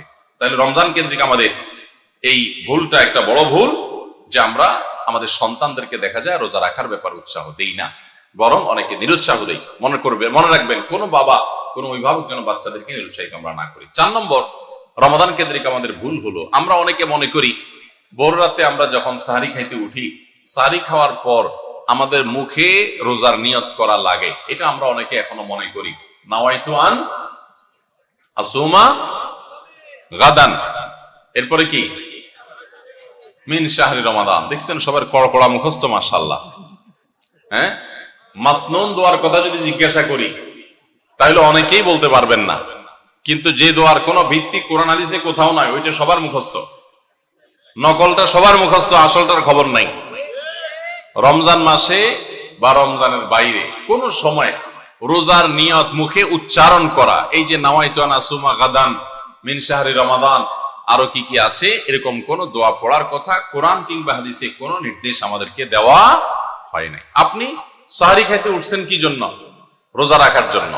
রমজান রোজা রাখার উদ্দেশ্যে সাহরি খাইতে উঠছেন, বাস এটাই নিয়ত। নিয়ত মানে মনের উদ্দেশ্য, নিয়ত মানে কি মনের উদ্দেশ্য। অতএব সে উদ্দেশ্য আছে, তাতে নিয়ত হয়ে গেছে। মুখের নিয়ত করাটাকে যারা জরুরি বা আবশ্যক মনে করেন তারা অবশ্যই ভুলের মধ্যে আছেন, এবং এটাকে জরুরি আবশ্যক বানানোর কারণে বেদাত হতে পারে, বরং গুনাহ হতে পারে। রমাদান কেন্দ্রিক একটা ছোট ভুল বলা যেতে পারে যে এই মুখে নাওয়াইতু আন আসুমা দোয়া পড়াটাকে আমরা জরুরি মনে করি। অনেক ক্যালেন্ডার ইত্যাদি দেখবেন এরকম, রমজানের ক্যালেন্ডার, ইফতার সাহরির ক্যালেন্ডার, ওখানে দেখবেন এরকম দোয়া দেওয়া আছে। এই দোয়ার কোনো ভিত্তি কোরআন অথবা হাদিসে নাই।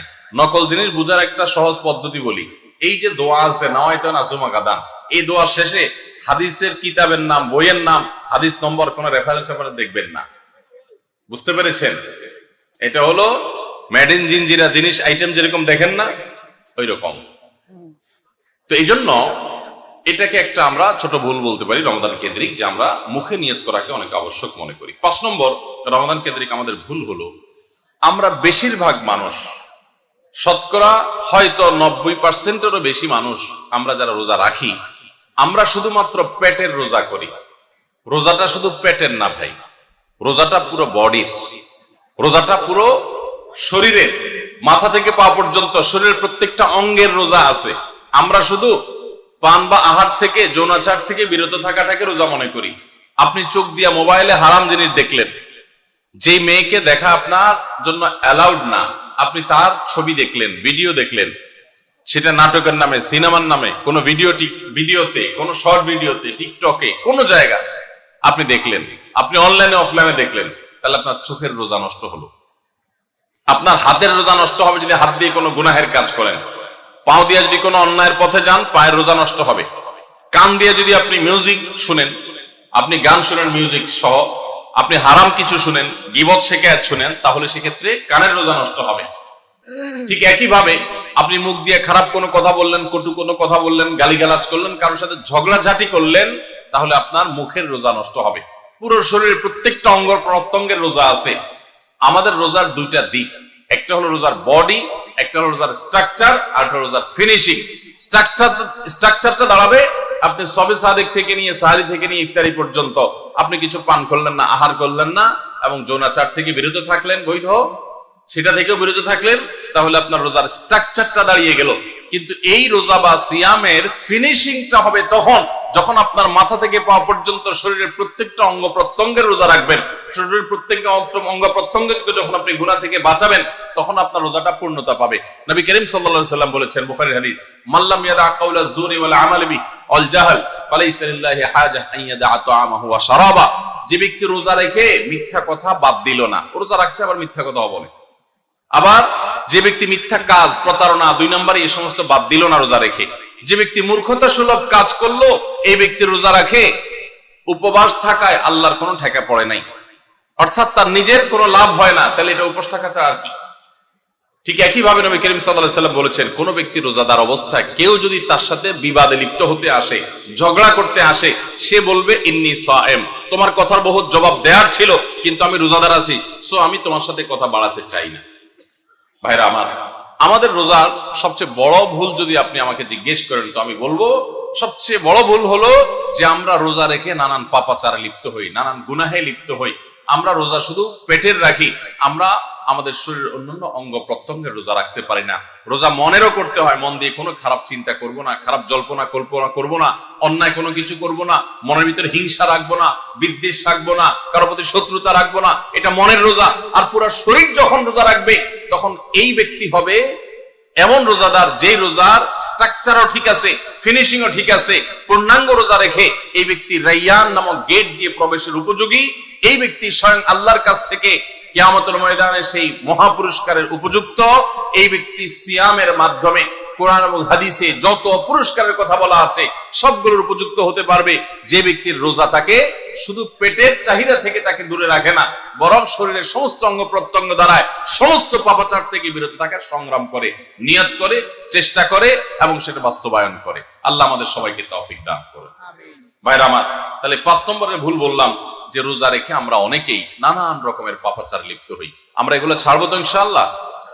আল্লাহ সুবহানাহু ওয়া তাআলা বলেছেন কেন রোজা ফরজ করা হয়েছে, লাআল্লাকুম তাত্তাকুন, যেন আমরা মুত্তাকি হতে পারি। মুত্তাকি হওয়া, গুনাহ ছাড়া, পাপাচার ত্যাগ করা, এটা রোজার উদ্দেশ্য। এটাই যদি না হয় তাহলে রোজার কোনো অর্থ থাকতে পারে না। 6 নম্বর, রমজান মাসে আমরা যে ভুল করি সেটা হলো অনেকে রোজা রেখে মেসওয়াক করতে চান না। রোজা রেখে মেসওয়াক করতে চান না। কোন ইমামগণ বলেছেন যে রোজা রেখে মেসওয়াক করা অনুত্তম, কিন্তু সেই মতটা সঠিক নয়। সঠিক এবং জমহুর বেশিরভাগ ইমামদের মত এবং বিশুদ্ধ মত হলো যে রমজান মাসে রোজা রেখে মেসওয়াক পারলে আরো বেশি বেশি করবেন। কারণ নবী করিম সাল্লাল্লাহু আলাইহি ওয়াসাল্লাম থেকে তিরমিজি একটা হাদিস বর্ণিত হয়েছে, ইমাম তিরমিজি এটাকে হাসান সহিহ বলেছেন, হাদিসে হাসান বলেছেন। সেই হাদিসটা হলো যে নবী করিম সাল্লাল্লাহু আলাইহি ওয়াসাল্লাম রোজা রেখে এত বেশি পরিমাণ মেসওয়াক করতেন, সাহাবী বলেন যে গুণে শেষ করা যাবে না। এই জন্য রোজা রেখে মেসওয়াক করা যাবে। অনেকে মনে করে মেসওয়াক করলে মেসওয়াকের রস যদি ভিতরে চলে যায় কোনো অসুবিধা নেই, রোজা রেখে আরো বেশি মেসওয়াক করবেন। তাহলে রমজানের কেন্দ্রিক আমাদের যে ভুলগুলো হয় তার ভিতরে 6 নম্বর হলো মেসওয়াক করাটাকে অনেকে দোষের মনে করেন। এটা ভুল, এটা দোষের না, বরং মেসওয়াক আরো বেশি করে করতে হবে। 7 নম্বর হলো অনেকে রমজান মাসে সাহারির খাবার এমন ভাবে খায়, এক সময় আমরা দেখেছি ছোটবেলায় যে অনেক মুরব্বীরা আছেন রাত 12টা-11টার দিকে উঠে সাহারি খেয়ে তারপর শুয়ে পড়েন। এটা যেমন একটা ভুল ছিল, সাহারি হলো শেষের দিকে খাওয়া উত্তম, ওনারা খাইতেন আগে। অতিরিক্ত সতর্ক যেটাকে বলে, এত আগে কেন খায়? যে শেষের দিকে খাইলে রোজা হয় না, না হয়, এই জন্য 12টার সময় 4-5 ঘন্টা আগে খেয়ে ধুয়ে দিলাম। এটা হলো বেশি সতর্ক হওয়া। বেশি সতর্ক বুঝেন? এক লোক দোতলায় শুয়ে আছে ফ্লোরে, তো একটু পর পর মাথা উপরের দিকে উঠে ফেলতেছে। কেউ জিজ্ঞাসা করলো কি ব্যাপার, তুমি কি এমন কেন করতেছো? ফ্লোরে শুয়ে আসো চিত হয়ে, একটু পর মাথা উঠাও কেন? তো লোকটা বললো নিচের ফ্লোরে একজনে সুই সুতা দিয়ে কাপড় সিলাইতেছে, এইভাবে সেলাই করে টান দেন উপর দিকে। তো বলে যে সতর্ক থাকতে তো দোষ নাই, যদি ফ্লোর ভেদ করে আমার মাথা লাগে, এই জন্য মাথা উঠে ফেলতেছে। তো এটা অতিরিক্ত সতর্কতা হলো না? সতর্কতা ভালো, কিন্তু অতি সতর্কতা ভালো না। সাহারি অনেকে রাত 12টা-1টার সময় খান, এটা হলো অতিরিক্ত সতর্কতা। এত বেশি ভালো না, এত অতিরিক্ত সতর্ক হওয়া বরং নিষেধ।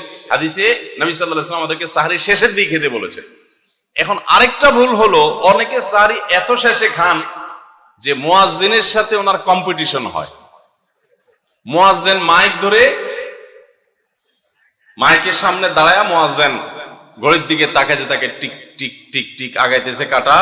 মুয়াজ্জিন প্রস্তুতি নিচ্ছে যে আল্লাহু আকবার করে হাঁক দিবে, আর উনিও ওইদিকে প্লেট হাতে গ্লাস হাতে খাবার খাচ্ছেন, ধুমায়া খাচ্ছেন, এবং কম্পিটিশনে লিপ্ত হয়েছেন যে মুয়াজ্জিন আগে আল্লাহু আকবার বলে না, তিনি আগে গিলে শেষ করেন। এরকম কম্পিটিশন হয় কি হয় না? বেশিরভাগ লোক, বিশেষ করে আমাদের যে কোনো কাজে আমরা একেবারে শেষ মুহূর্ত পর্যন্ত না ঠেকালে ভালো লাগে না। এই যে একদম আজান হওয়ার আগ মুহূর্ত পর্যন্ত খেতে থাকা, অনেক সময় দেখা যায় যে ভিতরে যাইতে যাচ্ছে আজান পড়তেছে, এখনো আমার গলার নিচেও নামে না, এদিকে আল্লাহু আকবার শুরু করে দিছে, আল্লাহু আকবার শুরু করতেছে, তখনও চাপাই দিছি, এবার ফালাই দিছি। দেরিতে সাহারি খাওয়া সুন্নাত, এর মানে এই না যে এত দেরি করবেন যে মুয়াজ্জিনের সাথে আপনি চোর পুলিশ খেলাবেন। এত দেরি করা এটা অবশ্যই সুন্নাহ নয়। নবী করিম সাল্লাল্লাহু আলাইহি ওয়াসাল্লাম সাহারি খেয়ে শেষ করার পর ফজরের নামাজ পড়তেন, মাঝখানে 50 আয়াত পড়ার মতো গ্যাপ থাকতো। 50 আয়াতের গ্যাপ মানে হলো 5 থেকে 7 মিনিট এভারেজ, এরকম গ্যাপ তিনি দিতেন, তারপর তিনি নামাজ পড়তেন। তো এই জন্য ভাইরা আমার, আমরা বলতে পারি যে 7 নম্বরের ভুল হলো আমরা অনেকেই রমজান মাসে সাহারির খানা খেতে খেতে একেবারে আজান পর্যন্ত ঠেকাই দিই। এত দেরি করা বা ঠিক না। 8 নম্বরের ভুল হলো অনেকে গোসল ফরজ হলে মনে করেন যে এই অবস্থা সাহারি খাওয়া যায় না। এটা ভুল ধারণা। আপনার রমজানে রাতের বেলা গোসল ফরজ হয়েছে, গোসল ফরজ হয়েছে, আপনি এখনো গোসল করতে পারেন না, এদিকে সাহরির খানার সময় চলে যাচ্ছে, তাহলে আপনি আগে সাহরির খানা খেয়ে নেন, সাহরি খেয়ে তাড়াতাড়ি গোসল করে তারপর ফজর নামাজ পড়তে যান, কোনো অসুবিধা নেই। এমনকি যদি আজান হয়ে যায়, আপনি গোসল এখনো করতে পারেন নাই, তাতেও সমস্যা নেই। আমরা অনেকে এটাকে সমস্যা মনে করি। সেই সাথে আরেকটা ভুল ধারণা হলো, অনেকে মনে করেন রমজান মাসে দিনের বেলায় স্বপ্নদোষ হলে বোধহয় রোজা ভেঙে যায়। স্বপ্নদোষ হওয়ার কারণে রোজা ভাঙে না। স্বপ্নদোষ হয়েছে, আপনি রোজা কন্টিনিউ করবেন, এই রোজা রাখতেও হবে না, কোনো অসুবিধা নেই, কারণ এটা আপনার ইচ্ছায় না। 9 নম্বর ভুল হলো, আমরা অনেকে যদি সাহরি খাইতে না পারি তাহলে আর ওই দিন রোজা রাখি না। অনেক লোক আছে বলে যে আজকে সাহরি খাইতে পারি না, এই জন্য রোজা রাখি নাই। তো সাহরি না খাইতে পারলে রোজা রাখবেন না কেন? সাহরি খাওয়াটা সুন্নত আর রোজা রাখাটা ফরজ। আপনার সুন্নত ছুটে গেছে, কোনো অসুবিধা নেই। সাহরি না খেলে রোজার কোনো অসুবিধা নাই, সাহরি খাওয়াটা উত্তম। নবী সাল্লাল্লাহু আলাইহি ওয়াসাল্লাম বলেছেন, তাসাহহারু ফাইন্না ফিস সাহুরি বারাকা, তোমরা রাতের শেষ বেলার খানাটা, সাহরির খানাটা খাবা, এটাতে বরকত আছে, কল্যাণ আছে। দুপুরের খানায় বরকতের কোনো ঘোষণা নাই, অন্য কোনো খানায় বরকতের কোনো ঘোষণা নাই, কিন্তু সাহরির খানাতে বরকতের ঘোষণা আছে। এই জন্য আমরা সাহরির খানাটা মনে না চাইলেও অল্প স্বল্প কিছু হলেও মুখে দেওয়ার চেষ্টা করব, কারণ সেখানে বরকত আছে, কল্যাণ আছে। কিন্তু কোনো কারণে সাহরি মিস হয়ে গেছে, ঘুম থেকে উঠতে পারেন নাই, আজান হয়ে গেছে, তাহলে এই অজুহাতে রমজানের ফরজ রোজা না রাখার কোনো সুযোগ নাই। কষ্ট একটু বেশি হতে পারে ওই দিন, তাতে কিছুই হবে না, আমরা একেবারে মরে যাব না। ধৈর্য ধরা শিখতে হবে। ইমানদারকে আল্লাহ তাআলা সবর করা শিখাচ্ছেন রমজানের মাধ্যমে। এই জন্য ভাইরা, কোনোদিন সাহরি মিস হইলে ওই দিন রোজা মিস করা যাবে না। 10 নম্বর যে ভুলটা আমাদের হয় সেটা হলো, সাহরিতে আমরা বেশিরভাগ মানুষ একটা সুন্নাত আমল করি না, সেটা হলো খেজুর খাওয়া। সন্ধ্যার সময় ইফতারিতে যখন আমরা সাহরি খাই তখন তো সবাই আমরা জানি, আমরা ইফতারিতে যখন খেজুর খাই তখন তো আমরা সবাই মোটামুটি জানি যেটা সুন্নত। কিন্তু সাহরিতে খেজুর খাওয়া যে সুন্নত, এটা ম্যাক্সিমাম মানুষ আমাদের দেশে এখনো জানেন না।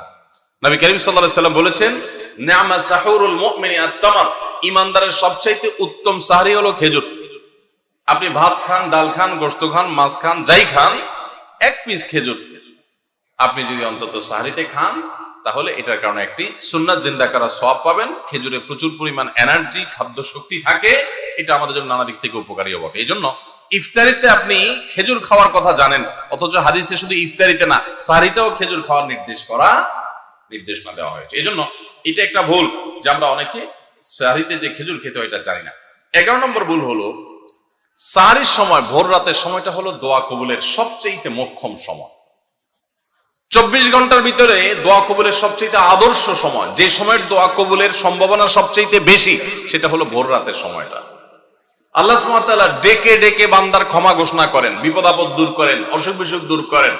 এই সময়টা হলো রাতের শেষ প্রহর, ফজরের আগের সময়টা, তাহাজ্জুদের সময়টা। 11 মাস ধরে আমরা নানা ব্যস্ততার অজুহাতে আমাদের তাহাজ্জুদ পড়ার সুযোগ হয় না, ভোর রাতে ওঠার সুযোগ হয় না। ভাইরা আমার, রমাদানের মাস, আপনি তো সাহরি খেতে প্রায় প্রতিদিনই উঠছেন। আপনার যেহেতু সাহরি খাওয়ার উদ্দেশ্যে উঠাই লাগে, তো আপনি কেন এই মাসে সাহরির সময়, ভোর রাতের এই সময়টাতে যখন আল্লাহর সাধারণ ক্ষমা ঘোষণা করেন, ওই সময়টাতে আপনি কেন শুধুমাত্র খেয়ে পড়ে আপনি মসজিদে চলে যাবেন ফজরের জন্য? অবশ্যই আপনি সাহরি খেতে উঠলে 2-5 মিনিট সময় বের করে বিশেষভাবে আল্লাহর কাছে দোয়ায় মনোনিবেশ করবেন। আমাদের একটা বড় ভুল হলো, সাহরির এই সময়টাকে দোয়ায় আমরা মনোনিবেশ করি না। সম্ভব হলে 2 রাকাত নামাজ পড়েন, 4 রাকাত নামাজ পড়েন। সেটা যদি না পারেন, তো সাহরির খানা শেষে অথবা আগে আপনি আপনার রুমে গিয়ে লাইট বন্ধ করে নিরিবিলি জায়গায় একটু আল্লাহর কাছে হাত তুলে একটু চোখের পানি ফেলে চান, দোয়া করেন। দোয়ার এই সুযোগটা 11 মাস আপনি পান না, রমজান মাসে সাহরির উসিলায় পেয়েছেন, তো আপনি সেই সুযোগটা কেন হাতছাড়া করবেন? আমি বিনয়ের সাথে বলতে চাই, একজন মানুষের জন্য আমরা এই সুযোগটা হাতছাড়া না করি। আমি পারতপক্ষে কোনোদিন এই সুযোগটা হাতছাড়া করি না ভাইরা। যেদিন কিছুই করতে পারি না, ওইরকম দোয়া করার সময় হয়তো নাই, কোনো কারণে দেরি হয়ে গেছে উঠতে উঠতে, ওই দিন খাইতে খাইতে মনে মনে দোয়া করার চেষ্টা করি, প্লেটটা ধুইতে ধুইতে দোয়া করার চেষ্টা করি। কারণ মুয়াজ্জিন ফজরের আজান যখন দেন, ওয়াক্ত যখন হয়, তার আগ মুহূর্ত পর্যন্ত আল্লাহ তাআলা দুনিয়ার আসমানে এসে তারপরে বান্দাকে ডেকে ডেকে, আমি তাকে সুস্থতা দান করব, আল্লাহ মিন মুস্তাগফিরিন ফাগফির আলাহ, তোমাদের মধ্যে কেউ কি আছো ক্ষমা প্রার্থনা করে, আমি তাকে ক্ষমা করে দিব। এভাবে ডেকে ডেকে আল্লাহ তাআলা দিতে থাকেন। টোটাল 24 ঘন্টার মধ্যে যেই সময়টার দোয়া ফেরত দেয়া হয় না, যেই সময়টার দোয়া মিস হওয়ার সম্ভাবনা খুবই কম, আপনার দোয়ার বেসিক শর্তগুলো ঠিক থাকলে এই দোয়া কবুল হওয়ার সম্ভাবনা জোরালো, সেই সময়টা হলো ভোর রাতের সময়টা। রমজান মাসে এই সময়টাতে দোয়ার যে সুযোগ তৈরি হয়, দোয়ার যে বিশাল সুযোগ আপনি পান, এই সুযোগটা হাতছাড়া করে আপনি শুধুমাত্র খেয়ে দিয়ে এই সময়টাকে পার করে দেন, এটা কখনো বুদ্ধিমানের কাজ হতে পারে না। এই জন্য রমজান মাসের ভুলগুলোর মধ্যে থেকে একটা হলো যে সাহরির সময়টাতে, ভোর রাতের সময়টাতে, দোয়া কবুলের গুরুত্বপূর্ণ সময়টাতে আমরা দোয়া তো করিই না। অনেকে ওই সময় আজকাল সাহরি পার্টি বের করেছেন, তামাশা বের করেছেন, অনেকে টেলিভিশনের প্রোগ্রাম দেখেন, কোন কোন চ্যানেলে সাহরির সময়ের কোন কোন প্রোগ্রাম আমরাও মাঝে মধ্যে এগুলো আগে রেকর্ড করা থাকে। সাহরির সময় আমরা টেলিভিশনে প্রোগ্রাম করতে যাই না, আগে রেকর্ড করা থাকে, সেগুলো চলে। এগুলো হলো তাদের জন্য যারা টেলিভিশনে হারাম জিনিস দেখবে, ওই টাইমটাতে সে যেন হারাম জিনিস না দেখে ভালো কিছু দেখে। আপনাদেরকে আমরা বলবো কখনো ওই ভোর রাতের ওই সময় ইসলামিক প্রোগ্রামও দেখতে যাবেন না। আপনি ওই সময়টাতে আল্লাহর সাথে কথা বলবেন, ওই টাইমটা ইবাদতের সময়, ওই টাইমটা দোয়া এবং রোজাদারের সময়। আমরা বেশিরভাগ মানুষ এই ভুলটা করি যে রমজানে আল্লাহর কাছে পাওয়ার এই বিশাল সুযোগ আমরা হাতছাড়া করে ফেলি। আমরা এখন থেকে সাহরিতে উঠলে দোয়া করবো তো ইনশাআল্লাহ।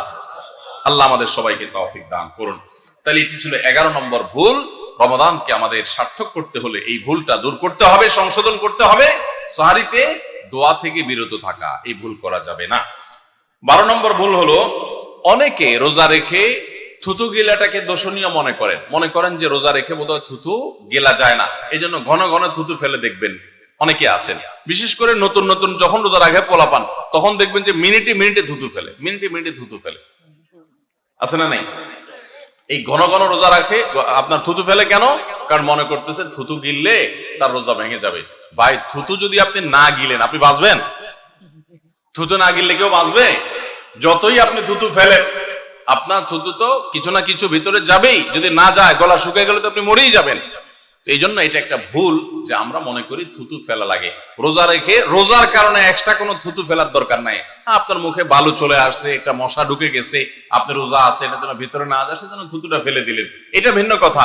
আপনি বেসিনে গিয়ে ফেলে আপনি একটু পানি ঢেলে দিলেন, কিন্তু রোজা রেখে ঘন ঘন থুতু ফেলতে হবে, থুতু গিলা যাবে না, এরকম কোনো কথা নাই। এটা আমাদের একটা ভুল, রমজান কেন্দ্রিক একটা ভুল। 13 নম্বর ভুল হলো আমরা বেশিরভাগ মানুষ রমজান মাসে ফজরের নামাজ পড়ে এসে ঘুম দেই। আপনার যদি রাতে ঘুম না পুরে আবার দিনে ডিউটি থাকে, ঘুম একটু যদি যাওয়াই লাগে, তো ফজরের পর পর ঘুমাবেন না। আলহামদুলিল্লাহ, আমাদের বাসায় আমরা এটার প্র্যাকটিসটা প্রতি বছর খুব হার্ডলি করার চেষ্টা করি। ফজরের পর পর কোনো ঘুম নেই, ফজরের পর একটা কোরআন তেলাওয়াত করেন। প্রথম চোখ ভেঙে আসবে, কারণ আপনি ভোর রাতে উঠছেন, অভ্যাস নাই। তো যাতে চোখে ঘুম না আসে সেজন্য নানান বুদ্ধি বাইর করে ঘুম দূর করেন, একটু উঠবস করেন।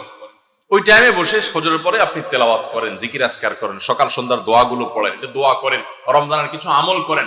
এশাকের নামাজের ওয়াক্ত হয়ে গেছে, 2 রাকাত নামাজ পড়ে এরপর আপনি পারলে দরকার হলে শুয়ে যান, কিন্তু ফজরের পর পর শুয়ে যাবেন না। এটা একটা ভুল, কারণ নবী করিম সাল্লাল্লাহু আলাইহি সাল্লাম সকালের এই সময়টার জন্য দোয়া করেছেন, আল্লাহুম্মা বারিক লি উম্মতি ফি বুকুরিহা, আল্লাহ আমার উম্মত জন্য সকালের সময়টাতে বরকত দান করুন। আর ওই সময় আপনি ঘুমায় থাকছেন। তো রমজান মাসে আমরা এটা একটা ভুল করি, এটা আমরা করব না যথাসম্ভব। তারপর 14 নম্বর ভুল হলো আমরা যারা নিয়মিত আজানের জবাব দেই, আজানের জবাব দেওয়া একটা আমল, আপনারা জানেন তো? মুয়াজ্জিন যা বলে তার সাথে সাথে তা বলা, তার পরপর সেটা বলা। মুয়াজ্জিন যখন আল্লাহু আকবার বলে, তখন আপনিও আস্তে আস্তে করে আল্লাহু আকবার বলবেন। মুয়াজ্জিন আবার যখন আল্লাহু আকবার বলবে, আপনিও আল্লাহু আকবার বলবেন। মুয়াজ্জিন যখন আশহাদু আল্লা ইলাহা ইল্লাল্লাহ বলবে, আপনিও আশহাদু আল্লা ইলাহা ইল্লাল্লাহ বলবেন। মুয়াজ্জিন যখন আশহাদু আন্না মুহাম্মাদুর রাসূলুল্লাহ বলবে, আপনি কি বলবেন? আশহাদু আন্না মুহাম্মাদুর রাসূলুল্লাহ বলবেন। অনেকে সাল্লাল্লাহু আলাইহি সাল্লাম পড়ে, সাল্লাল্লাহু আলাইহি সাল্লাম পড়বেন হলো আযানের শেষে, কিন্তু আযান চলাকালীন আশহাদু আন্না মুহাম্মাদুর রাসূলুল্লাহ বলবেন। সহিহ মুসলিমের আযানের জবাব দেওয়ার অধ্যায়ে পরিষ্কারভাবে নবী সাল্লাল্লাহু আলাইহি ওয়াসাল্লাম শিক্ষা দিয়েছেন। ইমাম মুয়াজ্জিন যখন বলবে ইযা ক্বালা আশহাদু আন্না মুহাম্মাদুর রাসূলুল্লাহ ফাকুলু আশহাদু আন্না মুহাম্মাদুর রাসূলুল্লাহ, তখন আমরা আশহাদু আন্না মুহাম্মাদুর রাসূলুল্লাহ বলবো। এরপর হাইয়া আলাস সালাহ হাইয়া আল ফালাহ যখন বলবে, তখন লা হাওলা ওয়ালা কুওয়াতা ইল্লা বলবো। এরপর আল্লাহু আকবার বললে তাই বলবো, লা ইলাহা ইল্লাল্লাহ বলার সময় তাই বলবো। তারপরে আযানের জবাব দেব, দুরূদ পড়বো, দোয়া পড়বো। এই যে আযানের জবাব, এটাতে লাভ হয় কি জানেন? মুয়াজ্জিন আযান দিয়ে যে সওয়াব পায়, আযানের যারা মুখে জবাব দেয়, মুয়াজ্জিনের সাথে সাথে বলে, তাদেরকে আল্লাহ তাআলা সমপরিমাণ সওয়াব দান করেন। সুবহানাল্লাহ। আর মুয়াজ্জিন কি পরিমাণ সওয়াব পায় সেটা কি জানেন? কোন মুয়াজ্জিন যদি আল্লাহকে খুশি করার জন্য আজান দেয়, দুনিয়ার উদ্দেশ্য তার কাছে না থাকে, বরং আল্লাহকে খুশি করাটাই তার উদ্দেশ্য থাকে, তাহলে এই মুয়াজ্জিনের ফজিলত হলো ওই মুয়াজ্জিনের আজান শুনে যত মানুষ মসজিদে আসবে, ওই ওয়াক্ত নামাজে যত মানুষ শামিল হবে, সবাই যে পরিমাণ সওয়াব পাবে, যার যার অ্যাকাউন্টে যাবে, বোনাস হিসাবে সবার সমপরিমাণ সওয়াব মুয়াজ্জিনকে দেওয়া হবে। আর আপনি মুয়াজ্জিনি না করে শুধু আজানের জবাব দিলেও সেই মর্যাদা বোনাস হিসেবে আল্লাহ তাআলা আপনাকে দান করবেন। এই হাদিসের ফজিলত একবার আরো 10, 12, 13 বছর আগে কোন এক জায়গায় আমি বলেছিলাম, সৌদি আরবে থাকতে।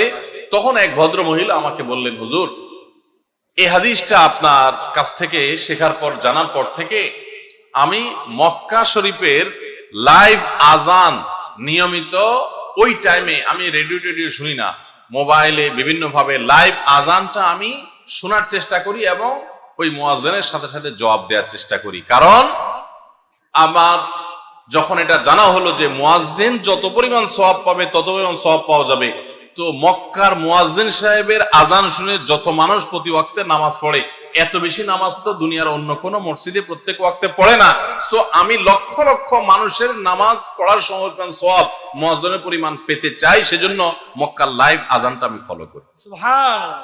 আমি অবাক হয়ে গেলাম, মানুষ আল্লাহর সন্তুষ্টির জন্য কত ভাবে চেষ্টা করে, অথচ আমরা হেলায় হারিয়ে ফেলি। আপনার মহল্লার যে আজানটা সবার আগে আপনার কানে আসে, আপনার মহল্লার আজান, ওটা জবাব আপনি দিবেন, এরপর বাকিগুলো আপনি দিতে পারলে দিবেন, না দিতে পারলে না। এই যে আজানের জবাব, এই আজানের জবাবটা আমরা অনেকে 12 মাসে একটু আধটু দেওয়ার চেষ্টা করলেও রমজান মাসে মাগরিবের নামাজের আজান, এটার জবাব নিয়মিত আজানের জবাবকারীরাও দেয় খুব কম। এটা রমজানের একটা ভুল। কেন দেয় না? কারণ সেই আসরের পর থেকে নিয়ে 10, 12 পদ, 13 পদ, 14 পদ ইফতার সামনে নিয়ে বসে যে দাঁত কচকচ কচকচ করতেছিল, হাতগুলো শুধুমাত্র আকুপাকু করতেছিল যে কখন আপনার বেগুনি ধরবে, কখন পেঁয়াজ ধরবে, কখন বুটমুড়িতে হাত দিবে। যখন আকুপাকু করতেছিল, সূর্য ডুবছে, মুয়াজ্জিন সাহেব আল্লাহু আকবার হাঁকা শুরু হয়েছে, আর হুমড়ি খেয়ে অনেক ঝাঁপায়া পড়ছে, খাইতে খাইতে কখন আজান শেষ হয়ে গেছে টেরও পায়নি। ঠিক না বেঠিক? আপনি খান, ওয়াক্ত হয়ে গেছে, সাথে সাথে আপনি খেলেন, আজান শুনলেন, সাথে সাথে আপনি খেলেন, ভালো কথা। একটু মুখে দিয়ে খেতে খেতে খাওয়ার ফাঁকে ফাঁকে মুয়াজ্জিনের আজানের জবাবটা দিয়ে ফেলেন। কিন্তু ম্যাক্সিমাম মানুষ আমরা এই ভুলটা করি। আমি খেয়াল করে দেখেছি, যারা নিয়মিত আজান দেয় তারাও, আজানের জবাব দেয় তারাও, দেখেছি এটা করে না, অর্থাৎ ভুল হয়ে যায়। তাহলে আমরা লক্ষ্য করবো তো ইনশাআল্লাহ, মাগরিবের সময় ইফতারের ফাঁকে ফাঁকে আমরা আজানের জবাব দিয়ে দিব। রমজান কেন্দ্রিক আমাদের 14 নম্বর ভুল জানলাম যে আমরা ইফতার খেতে খেতে মাগরিবের আজানের জবাবটা ভুলে যাই। এটা ভুলা উচিত না। রমজান মাসটা আরো বেশি করে করবেন, অন্যান্য মাসে করেন, আপনি রমজানে ইফতার অজুহাত দিয়ে মাগরিবের আজানের জবাব দিচ্ছেন, এটা গ্রহণযোগ্য হতে পারে না। 15 নম্বর আমাদের ভুল হলো, আমরা তুফান মিল গতিতে তারাবি পড়তে পছন্দ করি। ঠিক না বেঠিক? আমরা চেষ্টা করি আমাদের মোবাইল যদি 4G গতি থাকে, তারাবি যেন 5G হয়। সব কিছুতে স্পিড ভালো না, সব কিছুতে স্পিড ভালো না। আপনার নেটের ক্ষেত্রে স্পিড যত বেশি হবে তত ভালো, বুঝলাম। তারাবির ক্ষেত্রে ওই তারাবির কোয়ালিটি বেশি হবে যেই তারাবি ধীরে সুস্থে হবে, আস্তে আস্তে হবে, শান্তভাবে হবে, বেশি সময় নিয়ে হবে। আমরা এখনো এত অজ্ঞানতার মধ্যে আছি ধর্মের ব্যাপারে যে আমাদের অনেক এলাকার মুসল্লিদেরকে আমি দেখেছি, এখনো দেখা যায় কম্পিটিশনে লিপ্ত হয়। এক এলাকার মুসল্লি অন্য এক এলাকার মুসল্লিরা দেখলে বলে, দোস্ত তোদের তারাবির কি অবস্থা? বলে যে দোস্ত ভালোই, তো নতুন হাফেজ নিয়োগ পাইছে তোদের এখানে, তারাবি কতক্ষণ লাগে? বলে দোস্ত 1 ঘন্টা 5 মিনিট। তো এবার আগের দোস্ত বলে যে বলস কি, আমার তো 55 মিনিটে শেষ। মানে খুব প্রাউড ফিল করতেছে যে আমাদের হাফেজ এত তুখুল হাফেজ যে 55 মিনিটে শেষ করে ফেলা। শুনেন, হাফেজদের একটা গোমর বলি আপনাদেরকে। গোমরটা হইল, হাফেজদের জন্য তাড়াতাড়ি পড়াটা অনেক সহজ, আস্তে পড়া এটা সব হাফেজ পারে না। বুঝতে পারছেন? যারা গাড়ি চালাতে পারেন, ড্রাইভিং জানেন, তারা ভালো করে বুঝবেন, গাড়ি জোরে চালাইতে খুব বেশি যোগ্যতা লাগে না, গাড়ি আস্তে চালানোর জন্য যোগ্যতা লাগে। আমি জীবনে যখন প্রথম গাড়ির স্টিয়ারিং হুইল ধরে শেখা শুরু করি, আমাকে ট্রেনিং দিছে নেপালের একজন ভাই, আমার সহকর্মী, সৌদি আরবে ছিলেন, আলেম মানুষ, মদিনা ফারেক, শেখ রিয়াজুল হক।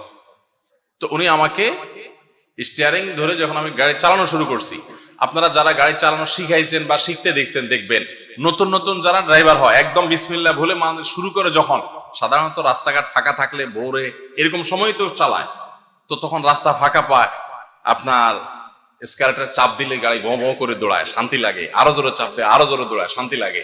তখন দেখবেন পাশে থাকা লোক বলে আস্তে আস্তে, মানে বেশি জোরে, কারণ আপনি কন্ট্রোল করতে পারবেন না।